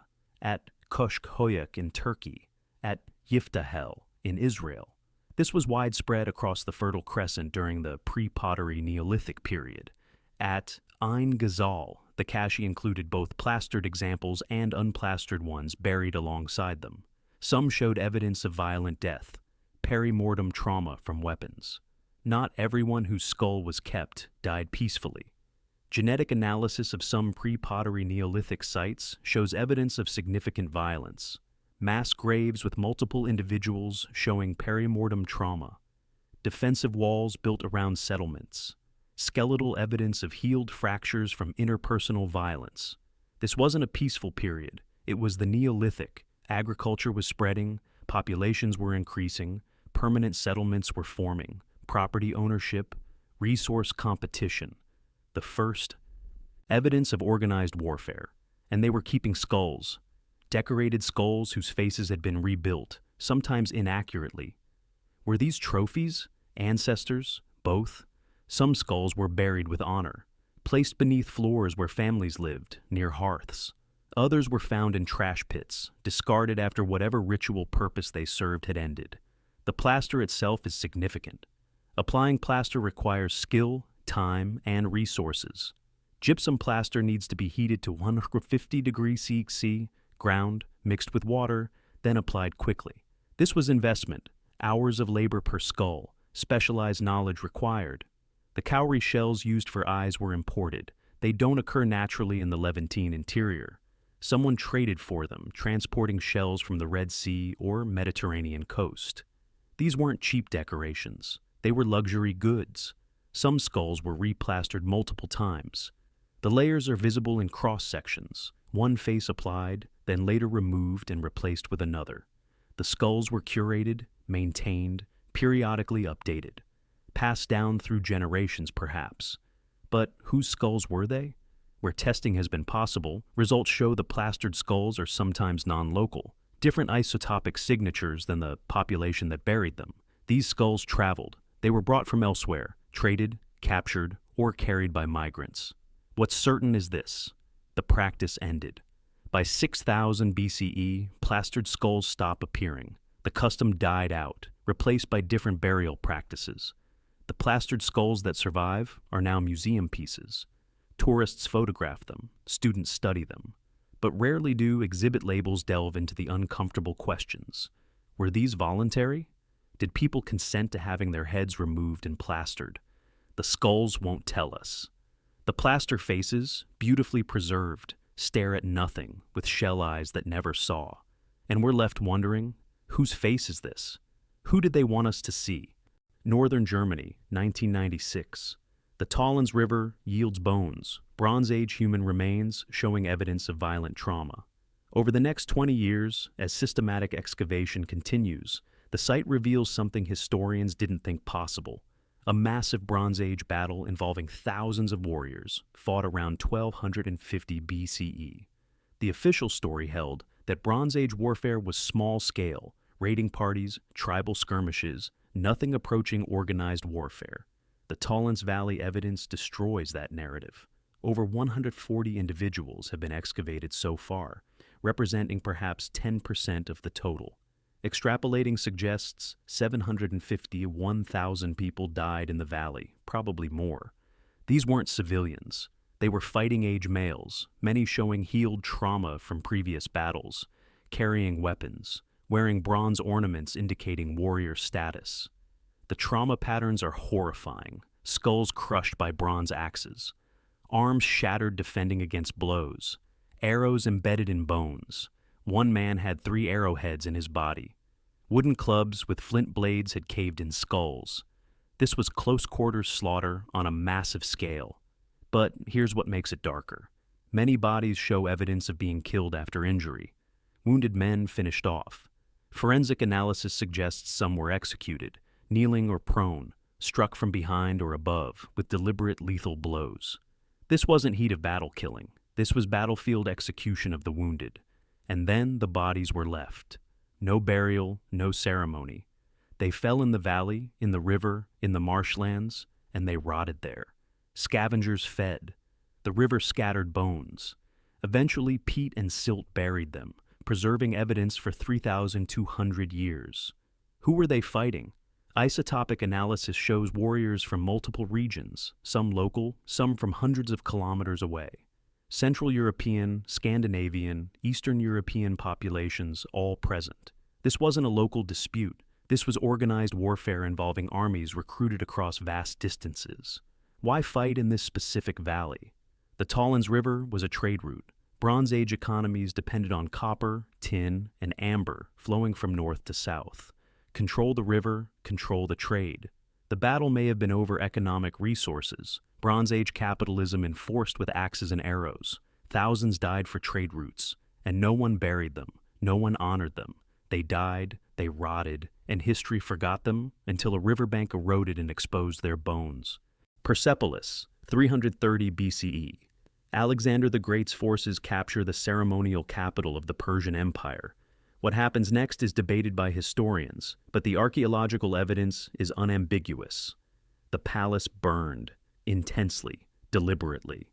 The official story, from classical sources, claims Alexander ordered the burning in revenge for Persian sacking of Athens 150 years earlier. Another version claims he was drunk, and the courtesan Thais encouraged him to burn it. Romantic tales, dramatic narratives. The archaeology reveals something more systematic.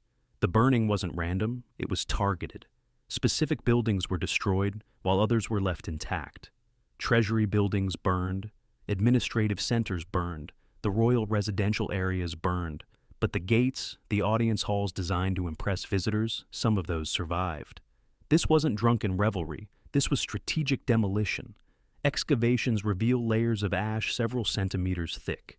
The heat was intense enough to vitrify mud brick, turn clay tablets into ceramics, thus accidentally preserving administrative records that would otherwise have dissolved, and collapse stone columns. Chemical analysis of the ash shows accelerants, oil, possibly wood impregnated with pitch. They didn't just set fires, they ensured the fires would burn hot and completely. And the people? The palace wasn't empty when it burned. Partial human remains have been found in the destruction layers. Not many, but some. Servants, administrators, people who couldn't or didn't flee fast enough. They burned with the palace. Greek sources don't mention this. They focus on Alexander's glory, the triumph of Hellenic civilization over Persian despotism. The charred bones beneath collapsed ceilings aren't part of their narrative. The burning of Persepolis marked the end of the Achaemenid Empire. The Persians never rebuilt. The site was abandoned, becoming the ruins that tourists visit today. Alexander moved on, conquering until he reached India, dying at 32, his empire immediately fragmenting. But Persepolis remained destroyed, a testament to the idea that conquest isn't just political, it's symbolic. You don't just defeat enemies, you erase their centers of power, burn their palaces, destroy their symbols. You make it impossible for them to imagine recovering their former glory. The palace at Persepolis was already 200 years old when Alexander burned it. Generations of Persian kings had ruled from there, and in one night, it ended. Fire consumed what took centuries to build. Some argue Alexander regretted it. Classical sources mention him expressing remorse later. But regret doesn't unburn buildings or revive the people who died in the flames. The destruction was done. The pattern continued. Conquerors burn, destroy, erase. And history remembers the conqueror more than the conquered, the destroyer more than the destroyed. Mesopotamia, 8th century BCE. The Neo-Assyrian Empire perfects a new form of warfare, not just defeating enemies, but erasing them. Mass deportation as systematic policy, documented in royal inscriptions and archaeological evidence. King Tiglath-Pileser III, 745-727 BCE, pioneered the practice at scale. His annals boast of deporting entire populations, hundreds of thousands of people forcibly relocated across the empire. The northern kingdom of Israel fell to Assyria in 722 BCE, and the 10 lost tribes were scattered across Mesopotamia, Media, and beyond. They never returned. They assimilated, disappeared, ceased to exist as distinct peoples. The Assyrian logic was brutal but effective. Defeated populations revolt if left in their homeland. But if you march them 1,000 kilometers away, separate families, mix them with other deportees, place them in foreign lands where they don't speak the language or know the terrain, they can't rebel. They're too busy surviving. The inscriptions are explicit. From Sargon II's annals, I besieged and conquered Samaria, led away as booty, 27,190 inhabitants of it. I formed from among them a contingent of 50 chariots and made remaining inhabitants assume their social positions. 27,000 people deported from one city, families torn apart, an entire population erased from their homeland. The practice wasn't limited to Israel. Assyria deported Babylonians, Arameans, Phoenicians, Anatolians, anyone they conquered. Conservative estimates suggest over 4 million people were forcibly relocated during the Neo-Assyrian period, 911 to 612 BCE. 4 million people marched across deserts, forced to build new lives in foreign lands, their original cultures slowly dissolving into the imperial melting pot. How many died during deportations? The Assyrians didn't record that. But marching thousands of people hundreds of kilometers through desert without sufficient food, water, or medical care. The mortality rate must have been catastrophic. The weak died, the elderly died, the very young died. Only the strong survived, which was likely the point. Assyria wanted workers and soldiers, not dependents. Archaeologically, deportation is visible through population collapse at conquered sites and population spikes at receiving locations. Cities in the Assyrian heartland suddenly expand with new quarters, showing different architectural styles, different pottery types, evidence of foreign populations settling or being settled there. The practice influenced all subsequent empires. The Babylonians deported the Jews after conquering Jerusalem in 586 BCE, the famous Babylonian captivity. The Persians inherited and continued the system. Rome practiced similar relocations. Ethnic cleansing and forced migration became tools of empire, refined and systematized by Assyria. The human cost is incalculable. Millions of lives disrupted, cultures erased, languages lost. The 10 lost tribes of Israel vanished into history because Assyria decided that controlling land required removing its people and replacing them with more compliant populations. The pattern: genocide doesn't always require mass killing. Sometimes you just scatter people to the wind and wait for time to erase them. London, 1348. The Black Death arrives. Within 2 years, a third to half of Europe's population is dead, 75 to 200 million people. The death toll was so catastrophic that normal burial customs collapsed. Churches had graveyards, the graveyards filled. Parishes dug new plots, those filled. Families couldn't keep up with burying their own dead. So cities dug plague pits, mass graves where bodies were thrown, sometimes by the hundreds, covered with quicklime and sealed. These weren't respectful burials. These were disposal sites. Excavations at East Smithfield in London revealed a plague cemetery from 1348-1349 containing over 2,500 individuals buried in mass graves. Bodies laid in rows, tightly packed, multiple layers deep. No coffins for most, no grave goods, no markers, just bodies and earth.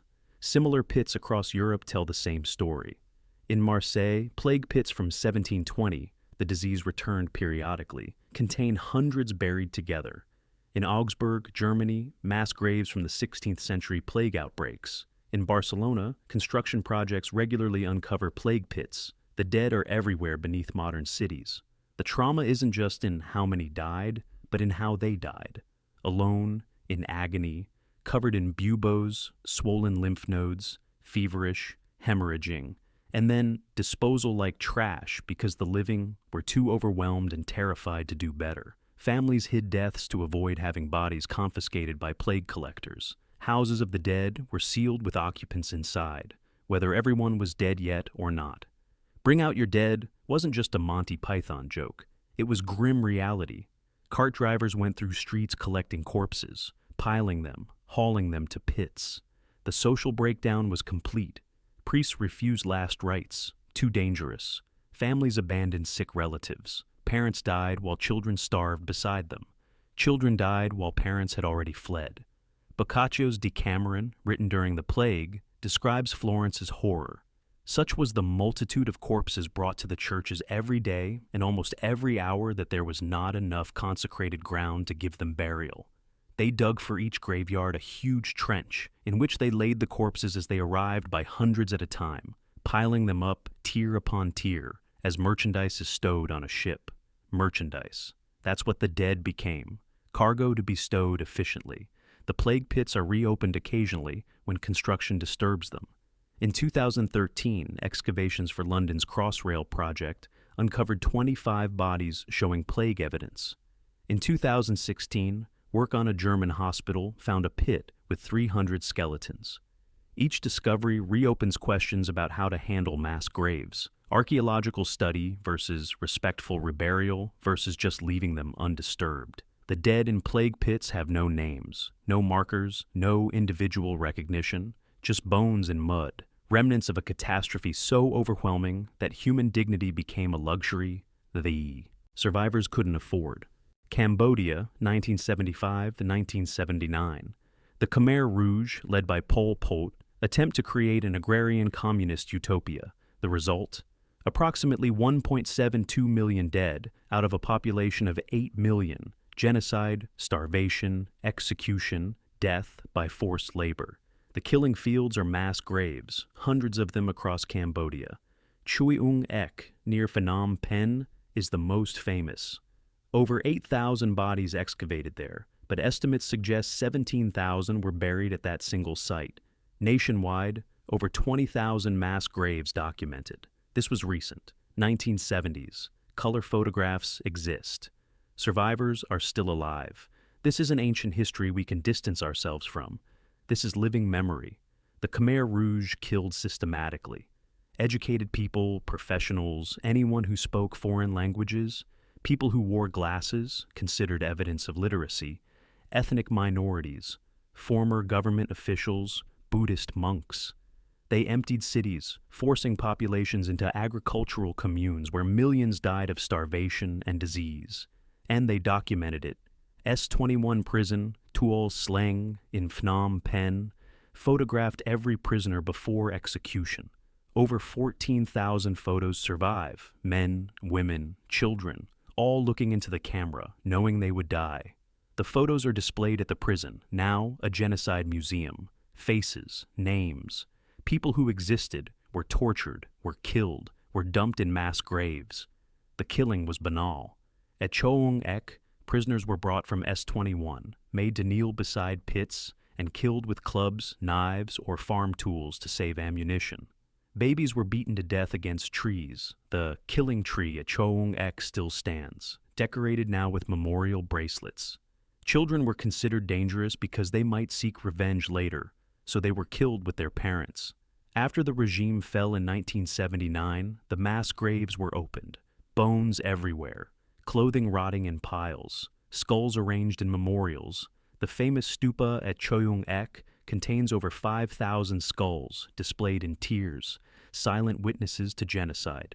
What makes the Cambodian genocide especially disturbing is how recent it is and how little most people know about it. While it was happening, the world largely ignored it. China supported the Khmer Rouge. The U.S. was focused on Cold War politics. Only after Vietnam invaded Cambodia in 1979 did the killing stop, and Vietnam was criticized internationally for the invasion. The killers are mostly unpunished. Only a handful of senior Khmer Rouge leaders have been tried. Most perpetrators integrated back into Cambodian society, living alongside their victims' relatives. The wounds remain open, the killing fields remain. Some are memorials. Others are unmarked. Just disturbed earth, where bones occasionally surface after rain. Cambodia has thousands of these sites. The dead are everywhere. This is the pattern at its most recent, most documented, most undeniable. Not myth, not ancient history, not archaeological inference. Living memory of systematic killing, mass. Graves genocide, proof that humans, given ideology and power and dehumanization of others, will commit atrocities in the 20th century as readily as in the 13th century BCE. The faces in the S-21 photos stare at visitors. Most of those people are in mass graves at Choeung Ek. Their names are known, their fates documented. And that somehow makes it worse. They weren't anonymous victims of ancient rituals. They were people with identities, families, lives, killed for wearing glasses or speaking French, or simply being in the wrong place when utopian ideology turned murderous. Guyana, November 18, 1978. 909 people died in a single day at Jonestown, the agricultural commune of the People's Temple cult. The official story calls it mass suicide. The evidence suggests something darker, mass murder. The scene was apocalyptic. Bodies everywhere, families lying together, children in their parents' arms, elderly in wheelchairs. Everyone dead from cyanide poisoning mixed with grape flavor aid. Not Kool-Aid, despite the phrase. The vat of poison sat empty. Syringes lay scattered, evidence that some, especially children, were forcibly injected. This wasn't ancient history. This was recorded. Survivors testified. The death tape exists. Jim Jones, the cult leader, ordering the poisoning while temple members discuss whether they should die, and others can be heard crying in the background. It's 45 minutes of horror, available online. Documented proof of mass death in real time. The pattern matches ancient practices. A charismatic leader with absolute power. A population isolated from outside influence. Belief in a higher purpose that supersedes individual survival. The rhetoric of sacrifice. Jones framed the deaths as revolutionary suicide, a political statement against oppression. But the children didn't choose. The babies didn't volunteer. The people who tried to flee and were shot didn't commit suicide. Of the 909 dead, 304 were children. The youngest was an infant, killed by injection. This is what sacrifice looks like in modern context. Not dressed in ancient ritual, not justified by centuries of tradition. Just raw power, manipulation, and the willingness to kill rather than lose control. Jonestown remains the largest loss of American civilian life in a single day until September 11, 2001. The bodies were flown back to the U.S., where families claimed some, but many remained unclaimed. Members of the cult had no one left to identify them. They were buried in mass graves in Oakland, California. The cycle continues. Heaven's Gate in 1997, 39 dead. Ritual suicide to join a spacecraft behind a comet. The Solar Temple in 1994 to 1997, 74 dead across Switzerland, Canada, and France in coordinated mass deaths. Aum Shinrikyo in Japan, though they killed others more than themselves, the cult's apocalyptic beliefs drove them to release sarin gas in Tokyo subways. The pattern isn't gone, it's just wearing modern clothes. Replace ancient gods with UFOs or revolutionary ideology or apocalyptic prophecy, and the psychology remains. Belief that death serves a higher purpose, that individual lives matter less than the collective goal, that a leader's vision justifies ultimate sacrifice. Greece, 4th century BCE. The sanctuary of Asclepius at Epidaurus was a healing center where the sick came to be cured by the god of medicine. Beautiful temples, a theater that still stands, its acoustics so perfect you can hear a whisper from the stage in the back row. Elaborate facilities for pilgrims seeking divine intervention for their ailments. The official story celebrates Epidaurus as evidence of ancient Greek medical sophistication, a precursor to modern hospitals, where faith healing mixed with practical treatments like diet, exercise, and rest. Enlightened, humane, the birthplace of rational medicine. But the healing process demanded payment, and that payment was blood. The sanctuary's inscriptions, carved into stone stelae that line the healing center, record miraculous cures in meticulous detail. A man blind from birth regains sight. A woman barren for years conceives. A soldier with a spear lodged in his jaw for years has it removed by the god in a dream. These Iama inscriptions served as testimonials, ancient Yelp reviews proving Asclepius's power. But buried in the inscriptions are references to payment. Animals sacrificed, offerings made, sometimes expensive ones. The sicker you were, the more valuable the sacrifice required. A headache might warrant a chicken. Cancer? You'd better bring a bull. Archaeological excavations around the sanctuary reveal the physical evidence. Deposits of animal bones showing systematic butchery marks. Cattle, sheep, goats, pigs. These were sacrificed at altars, portions burned for the gods. The smoke carried prayers upward. Portions consumed by priests and pilgrims in ritual feasts. Standard Greek religious practice. Nothing unusual, except some deposits show human remains mixed with the animal bones. Infants primarily, small skeletal remains, some showing evidence of premature birth or congenital defects. The official archaeological interpretation frames these as stillbirths or early infant deaths brought to the sanctuary for blessing before disposal. Grieving parents seeking divine comfort, the bodies respectfully interred in sacred ground. But the context suggests something more disturbing. These infant remains appear in ritual deposits, same contexts as sacrificed animals, sometimes with similar butchery evidence, always associated with healing activities at the sanctuary. The timing matters, the positioning matters. These weren't just burials, they were offerings. The darker possibility, sick infants sacrificed to save other family members. If you believed the gods demanded payment for healing, and you had multiple sick children but could only afford to save one, which would you choose to lose? If the priests suggested that offering the sickest child might spare the others, would you do it? The archaeology can't determine intent with certainty. The bones don't tell us if these infants died naturally and were then offered, or if they were killed as sacrifices. Ancient Greek society practiced infant exposure. Unwanted babies, especially girls or those with obvious defects, were left to die. Cultural acceptance of infant death might have made the leap to infant sacrifice less unthinkable than it seems to us. Greek mythology provides disturbing context. Iphigenia, sacrificed by her father Agamemnon to get favorable winds for the fleet sailing to Troy. Medea, killing her own children to punish her husband. These weren't just stories, they reflected cultural anxieties about the value of children's lives, the circumstances under which they might be expendable.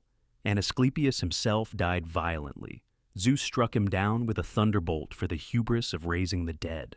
The god of healing was killed for going too far, for crossing lines that shouldn't be crossed. Perhaps his cult continued crossing lines, blurring boundaries between acceptable sacrifice, animals, and taboo sacrifice, humans. This isn't confirmed human sacrifice. The evidence remains circumstantial, debated in academic journals, with scholars divided on interpretation. But it demonstrates how thin the line is between acceptable religious killing and unacceptable religious killing.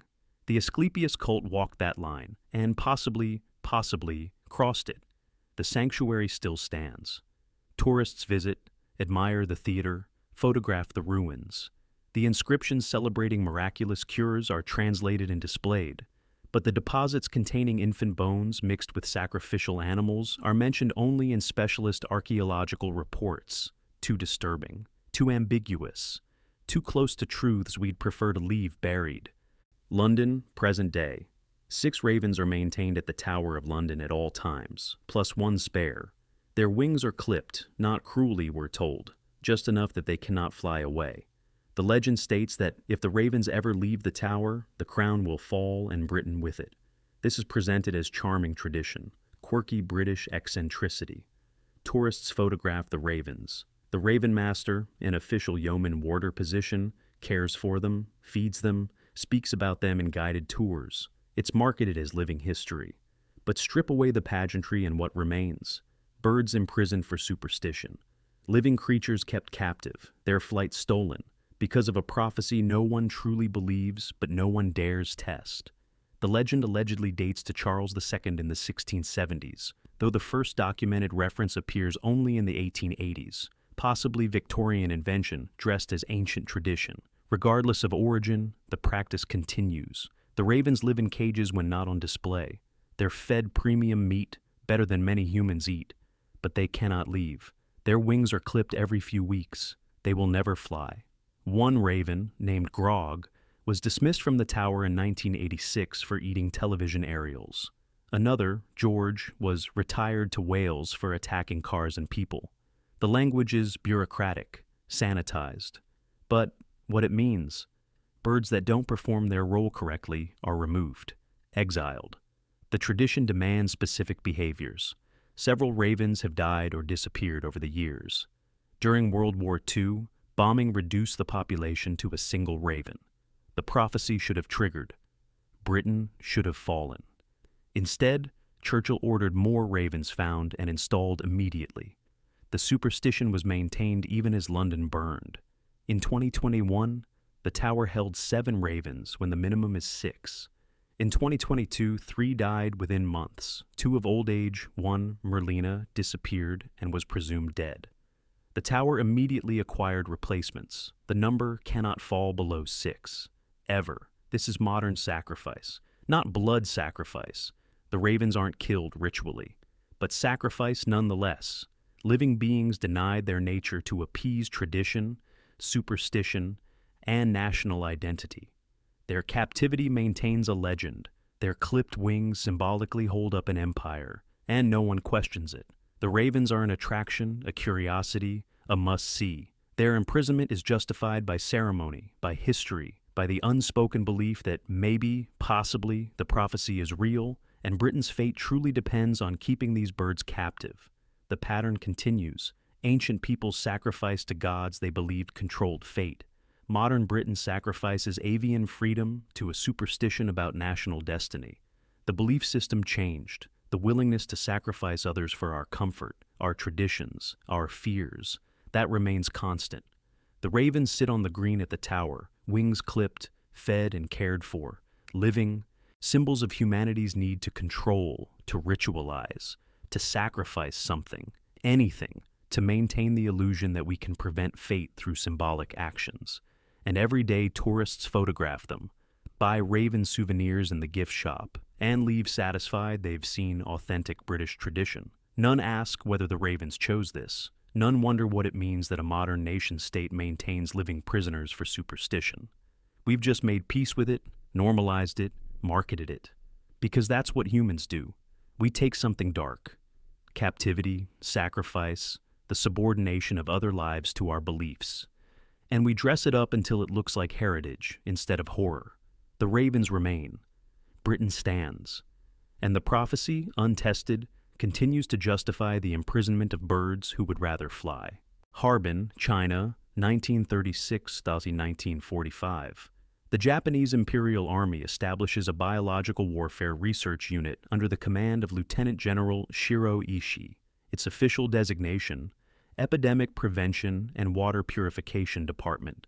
Its actual purpose, weaponizing disease through live human experimentation. Unit 731 was a factory, not for products, but for death. And the raw materials were human beings. The facility processed over 10,000 people during its 9-year operation. Chinese civilians, Soviet prisoners, Korean laborers, Allied POWs. The Japanese called them logs, maruta, reducing humans to timber to be cut, measured, and consumed in experiments. The experiments were systematic and documented. Researchers didn't hide their work. They published it in medical journals, presented findings at conferences, maintained meticulous records. This wasn't rogue evil, it was institutional science. Vivisection without anesthesia. Subjects infected with bubonic plague, cholera, anthrax, then dissected alive to observe disease progression in living tissue. The reasoning, anesthesia might affect results. The reality, screaming prisoners cut open on tables while doctors took notes. Frostbite studies. Prisoners' limbs were frozen, then thawed using various methods to determine optimal treatment.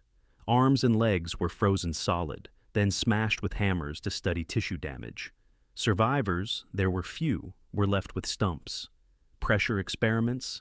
Subjects placed in vacuum chambers until eyes popped from sockets and internal organs burst.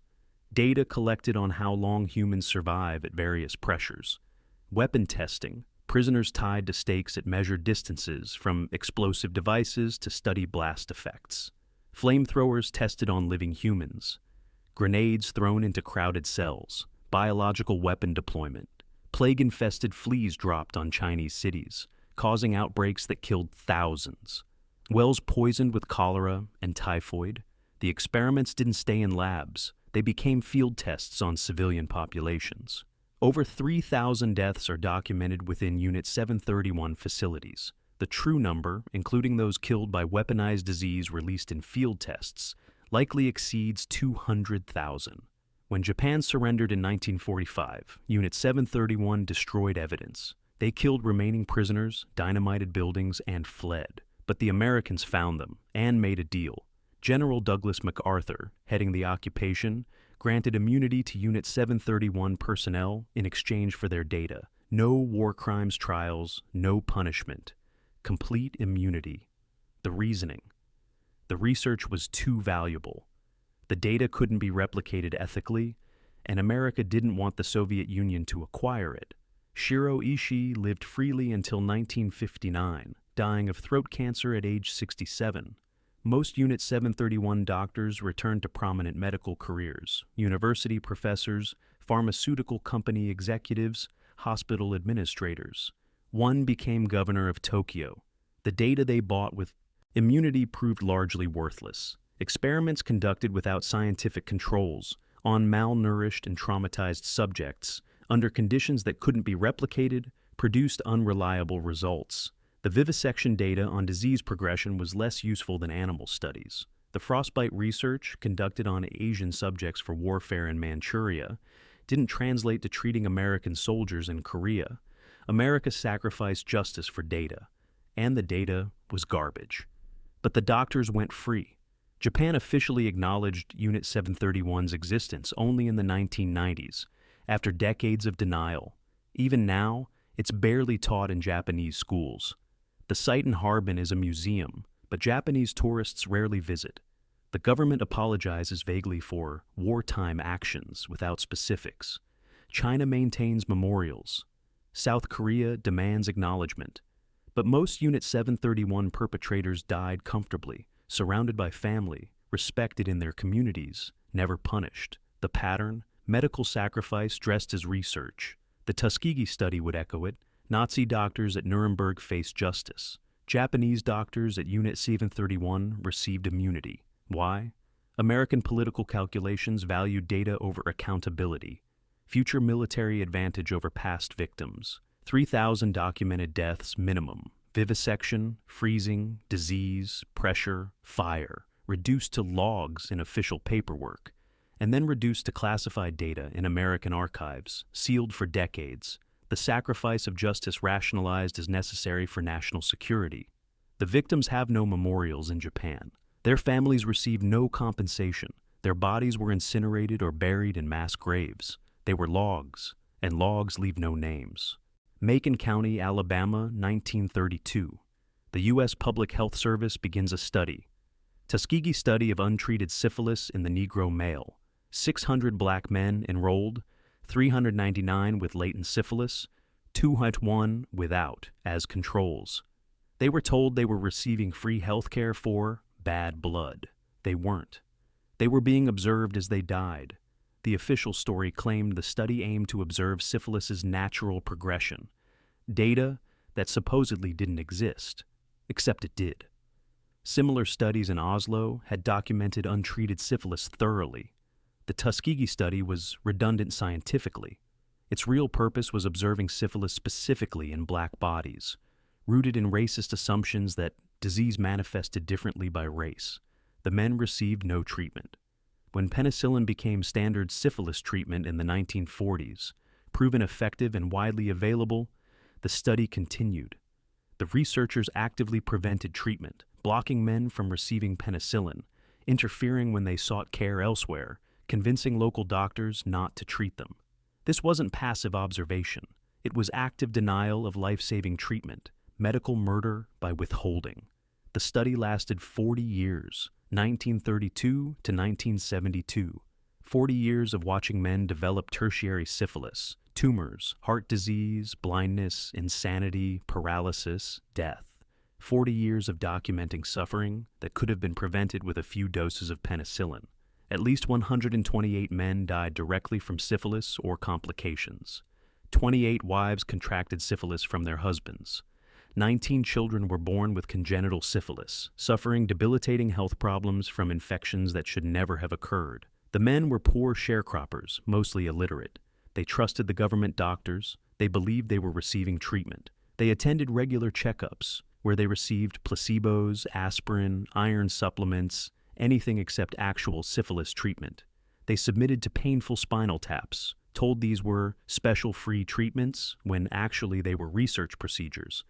The deception was total. Even when men became suspicious, when symptoms worsened, when they sought help elsewhere, the researchers intervened. They contacted other doctors, explained the study, asked them to refuse treatment. They offered incentives, funeral stipends, if families agreed to autopsies. They needed the bodies to complete the data. The study wasn't secret. Results were published in medical journals throughout the decades, at least 13 papers between 1936 and 1973. Doctors read them. Medical schools taught from them. Nobody objected. The medical community knew, and no one stopped it. Why? Racism, primarily. The assumption that black lives mattered less. That using black bodies for research was acceptable, even necessary. That informed consent wasn't required for those people. The study only ended when a whistleblower, Peter Buxton, went to the press in 1972. The Associated Press broke the story. Public outrage finally forced termination. 40 years of torture stopped not by medical ethics, but by journalism. In 1973, the National Association for the Advancement of Colored People filed a class action lawsuit.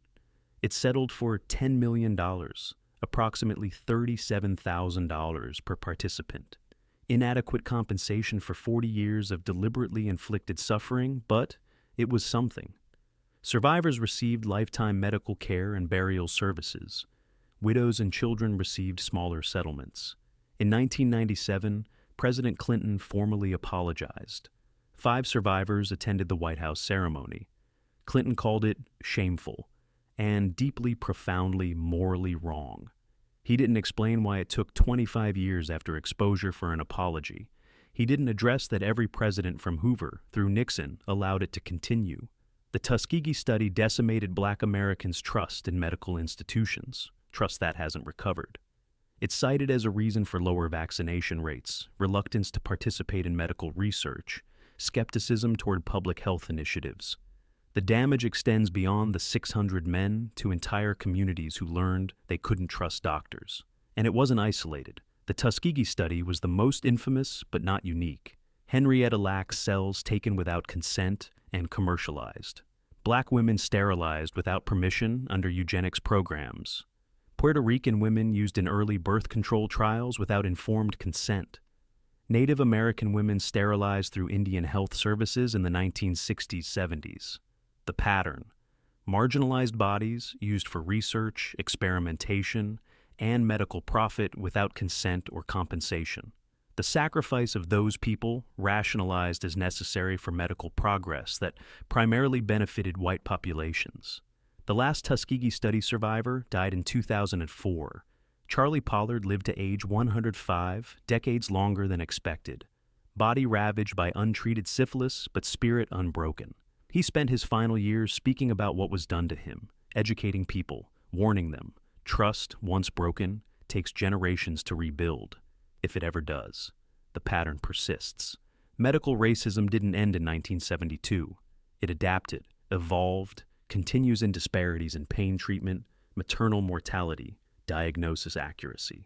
The Tuskegee study is history. The mentality that enabled it remains. Nevada, 1951. The U.S. begins atmospheric nuclear testing at the Nevada test site, 65 miles north of Las Vegas. Over the next 12 years, 100 atmospheric tests explode, mushroom clouds visible from the Vegas Strip, marketed as tourist attractions. Hotels hosted dawn parties where guests watched from rooftops. Miss Atomic Bomb pageant celebrated the tests. The nuclear age was entertainment. Downwind, people were dying. The prevailing winds carried radioactive fallout northeast, across Nevada, Utah, Arizona. Communities in the path received no warning, no evacuation orders, no protective measures. They were told the tests were safe. They were lied to. St. George, Utah, 140 miles downwind, received fallout from nearly every test. Residents remember ash falling like snow, coating cars, gardens, livestock. Children played in it, families breathed it. No one said it was dangerous. The Atomic Energy Commission knew. Internal documents, declassified decades later, show officials understood the health risks. They calculated acceptable casualty rates. They designated certain populations as acceptable losses. Rural Mormons, Native Americans on reservations, small-town farmers, people considered expendable for national security. The film industry provided gruesome data. In 1953, The Conqueror filmed near St. George shortly after heavy fallout. The cast and crew, 220 people, spent weeks on location. By 1980, 91 had developed cancer. 46 died from it, including John Wayne, Susan Hayward, and director Dick Powell. The cancer rate was significantly above normal population statistics. If Hollywood stars were affected, what happened to locals who lived there permanently? By the 1980s, patterns emerged. Leukemia clusters in downwind communities, rates 5 times the national average. Thyroid cancer epidemics, iodine-131 in fallout concentrates in thyroid glands. Children were especially vulnerable. Some areas saw entire classrooms where half the students eventually developed thyroid disorders. Birth defects spiked. Babies born with severe abnormalities. Missing organs, neurological damage, developmental disabilities. Families with multiple affected children. Generational damage. The government denied connection. For decades, official position held that testing was safe, fallout minimal, health effects unproven. They fought compensation claims. They classified documents. They accused victims of lying or exaggerating. Finally, in 1990, Congress passed the Radiation Exposure Compensation Act. It acknowledged that testing caused cancers and established a compensation fund. Victims could receive $50,000, $100,000 if they proved they lived downwind during testing years and developed specific cancers. But the requirements were strict. You needed documentation, residency records from the 1950s, medical records, death certificates. Many rural residents lacked proper documentation. Claims were denied, of tens of thousands potentially. Affected, only about 20,000 received compensation. Total paid, approximately $2 billion. Less than the cost of a single aircraft carrier. $50,000 for dying of cancer because your government used you as a test subject. That's what American lives were worth. And it wasn't just Nevada. The Marshall Islands, Bikini Atoll, and Ewetak were nuclear testing grounds for 67 explosions from 1946-1958. Islands were vaporized, inhabitants were relocated, sometimes after exposure. The Rongelap people received significant fallout from the Castle Bravo test in 1954, the largest U.S. nuclear test ever. They were evacuated 3 days later, after exposure. Many developed cancers, thyroid problems, birth defects. The U.S. established a trust fund for Marshall Islanders. It paid $150 million total, about $2,000 per affected person. The Marshall Islands government estimated actual damages at $2 billion. The difference was never paid. The Soviet Union conducted similar tests at Semipalatinsk in Kazakhstan. Nearly 500 nuclear tests from 1949-1989. Local populations received massive doses. Cancer rates soared. Birth defects became common. The Kazakh government estimates 1.5 million people were affected. Compensation remains inadequate. Britain tested in Australia, Aboriginal lands in South Australia, and Montebello Islands. Indigenous Australians received fallout exposure. They weren't warned, weren't evacuated, weren't compensated for decades. France tested in Algeria and French Polynesia. China tested in Xinjiang. Every nuclear power chose remote, politically powerless populations as sacrifice zones. The logic was consistent. These people mattered less than national security. Their cancers, their birth defects, their deaths, acceptable costs for weapons development. Collateral damage in the Cold War. The testing ended. The U.S. went underground in 1963, the USSR in 1962, Britain and France later. China continued atmospheric tests until 1980. But the fallout didn't disappear. Strontium-90 and cesium-137 have half-lives of 30 years. They're still in the soil, in water tables, in bodies. Children born today in downwind areas inherit their grandparents' exposure. And the pattern continues. Chemical weapons testing on unwitting populations. Biological experiments in subways and water supplies. Radiation experiments on hospital patients. The Tuskegee study. The Guatemala syphilis experiments. Human testing never stopped. It just became better hidden, better classified, better rationalized. The downwinders were sacrificed. Their bodies absorbed radiation so scientists could measure blast effects and fallout patterns. They were living dosimeters, human instruments measuring what happens when you detonate nuclear weapons in populated regions. And when they died, their deaths became data, statistics, acceptable losses, necessary sacrifices for progress, for security, for the greater good that never included them. Manila, 2024. A 24-year-old man named Ronnie agrees to sell his kidney for $3,000. He needs money for his mother's medical bills. A broker arranges everything: medical tests, travel, surgery. Ronnie wakes up after surgery, receives $2,000, not $3,000, and is sent home with inadequate follow-up care. He develops complications, infections, chronic pain, reduced kidney function. Within 2 years, he requires dialysis.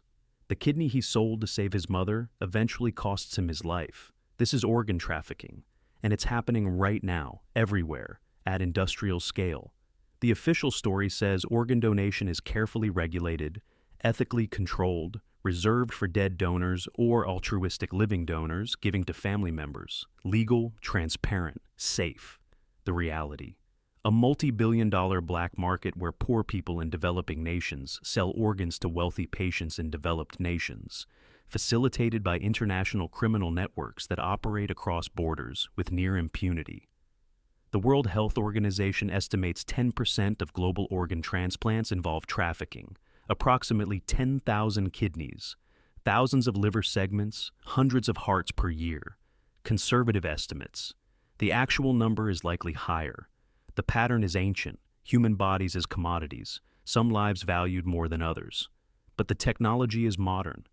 Immunosuppressant drugs that prevent rejection, advanced surgical techniques, international medical tourism networks, the internet for arranging transactions.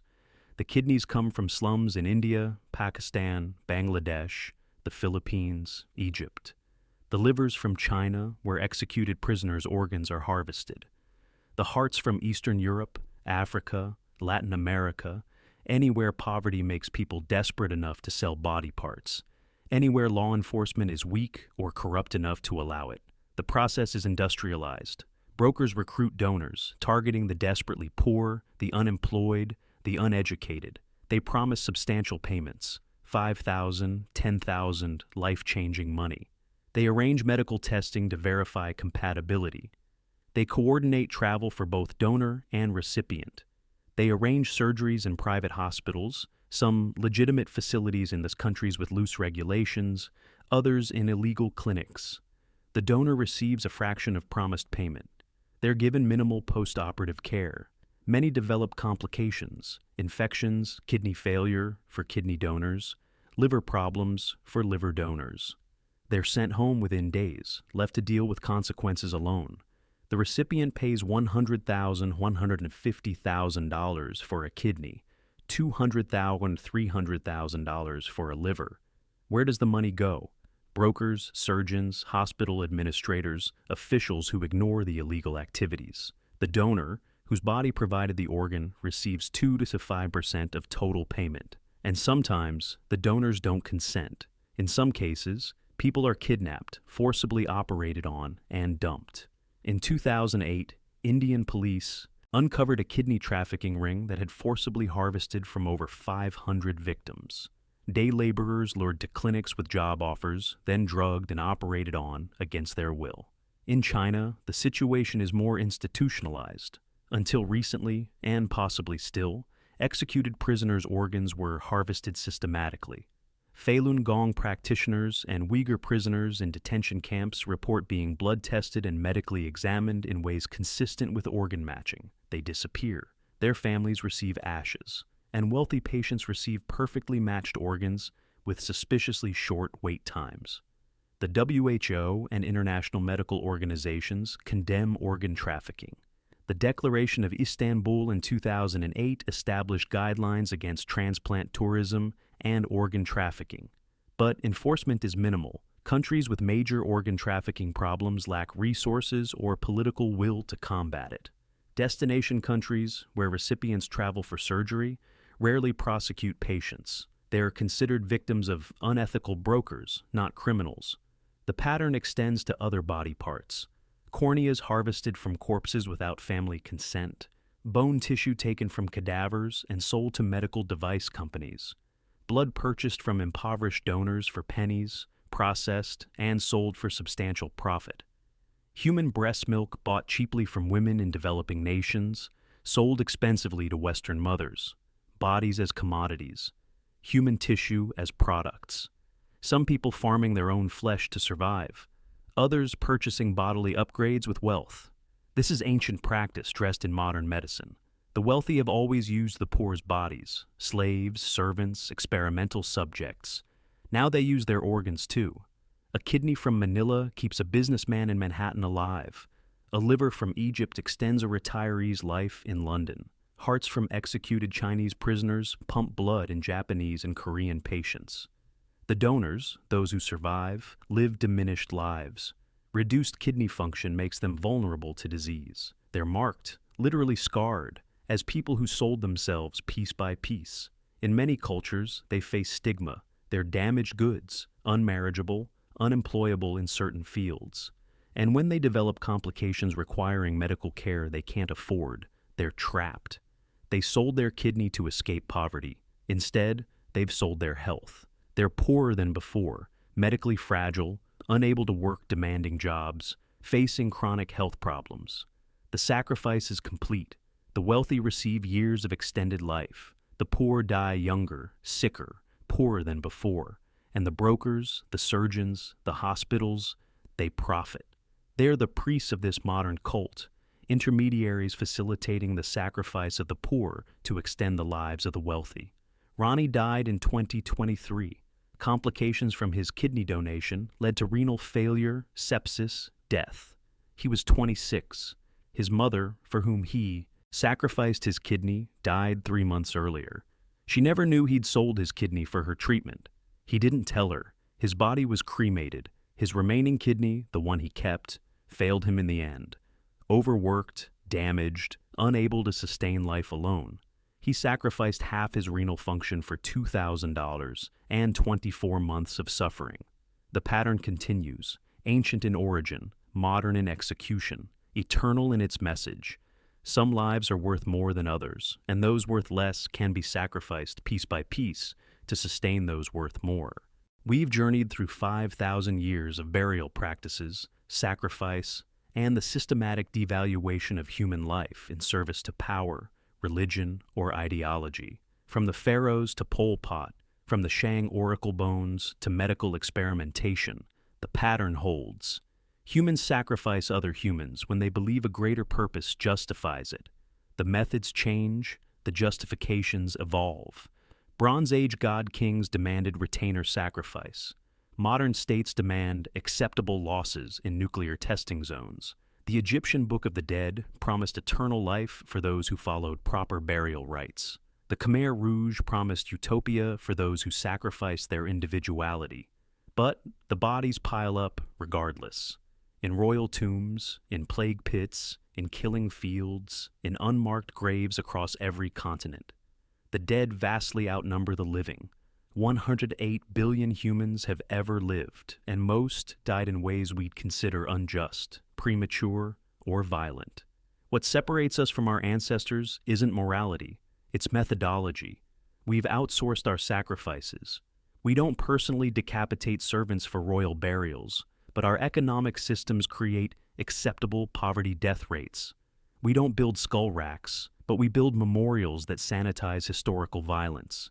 We don't believe in literal blood sacrifice to appease gods, but we accept bloodshed to maintain social order or economic systems. The question isn't whether we've evolved beyond ancient darkness. We haven't. The question is whether we can recognize the patterns in our own time, our own cultures, our own complicity in systems that devalue some lives to elevate others. The bones don't lie. They're still being buried, still being discovered, still testifying to humanity's capacity for horror dressed as necessity. From ancient Ur to modern Cambodia, the pattern persists. Power demands sacrifice, and there are always people willing to provide it, and always people forced to become it. We've dug beneath the surface. We've uncovered the darkness. What we do with this knowledge, whether we learn from it or repeat it, remains to be seen. The pattern is clear. The choice is ours.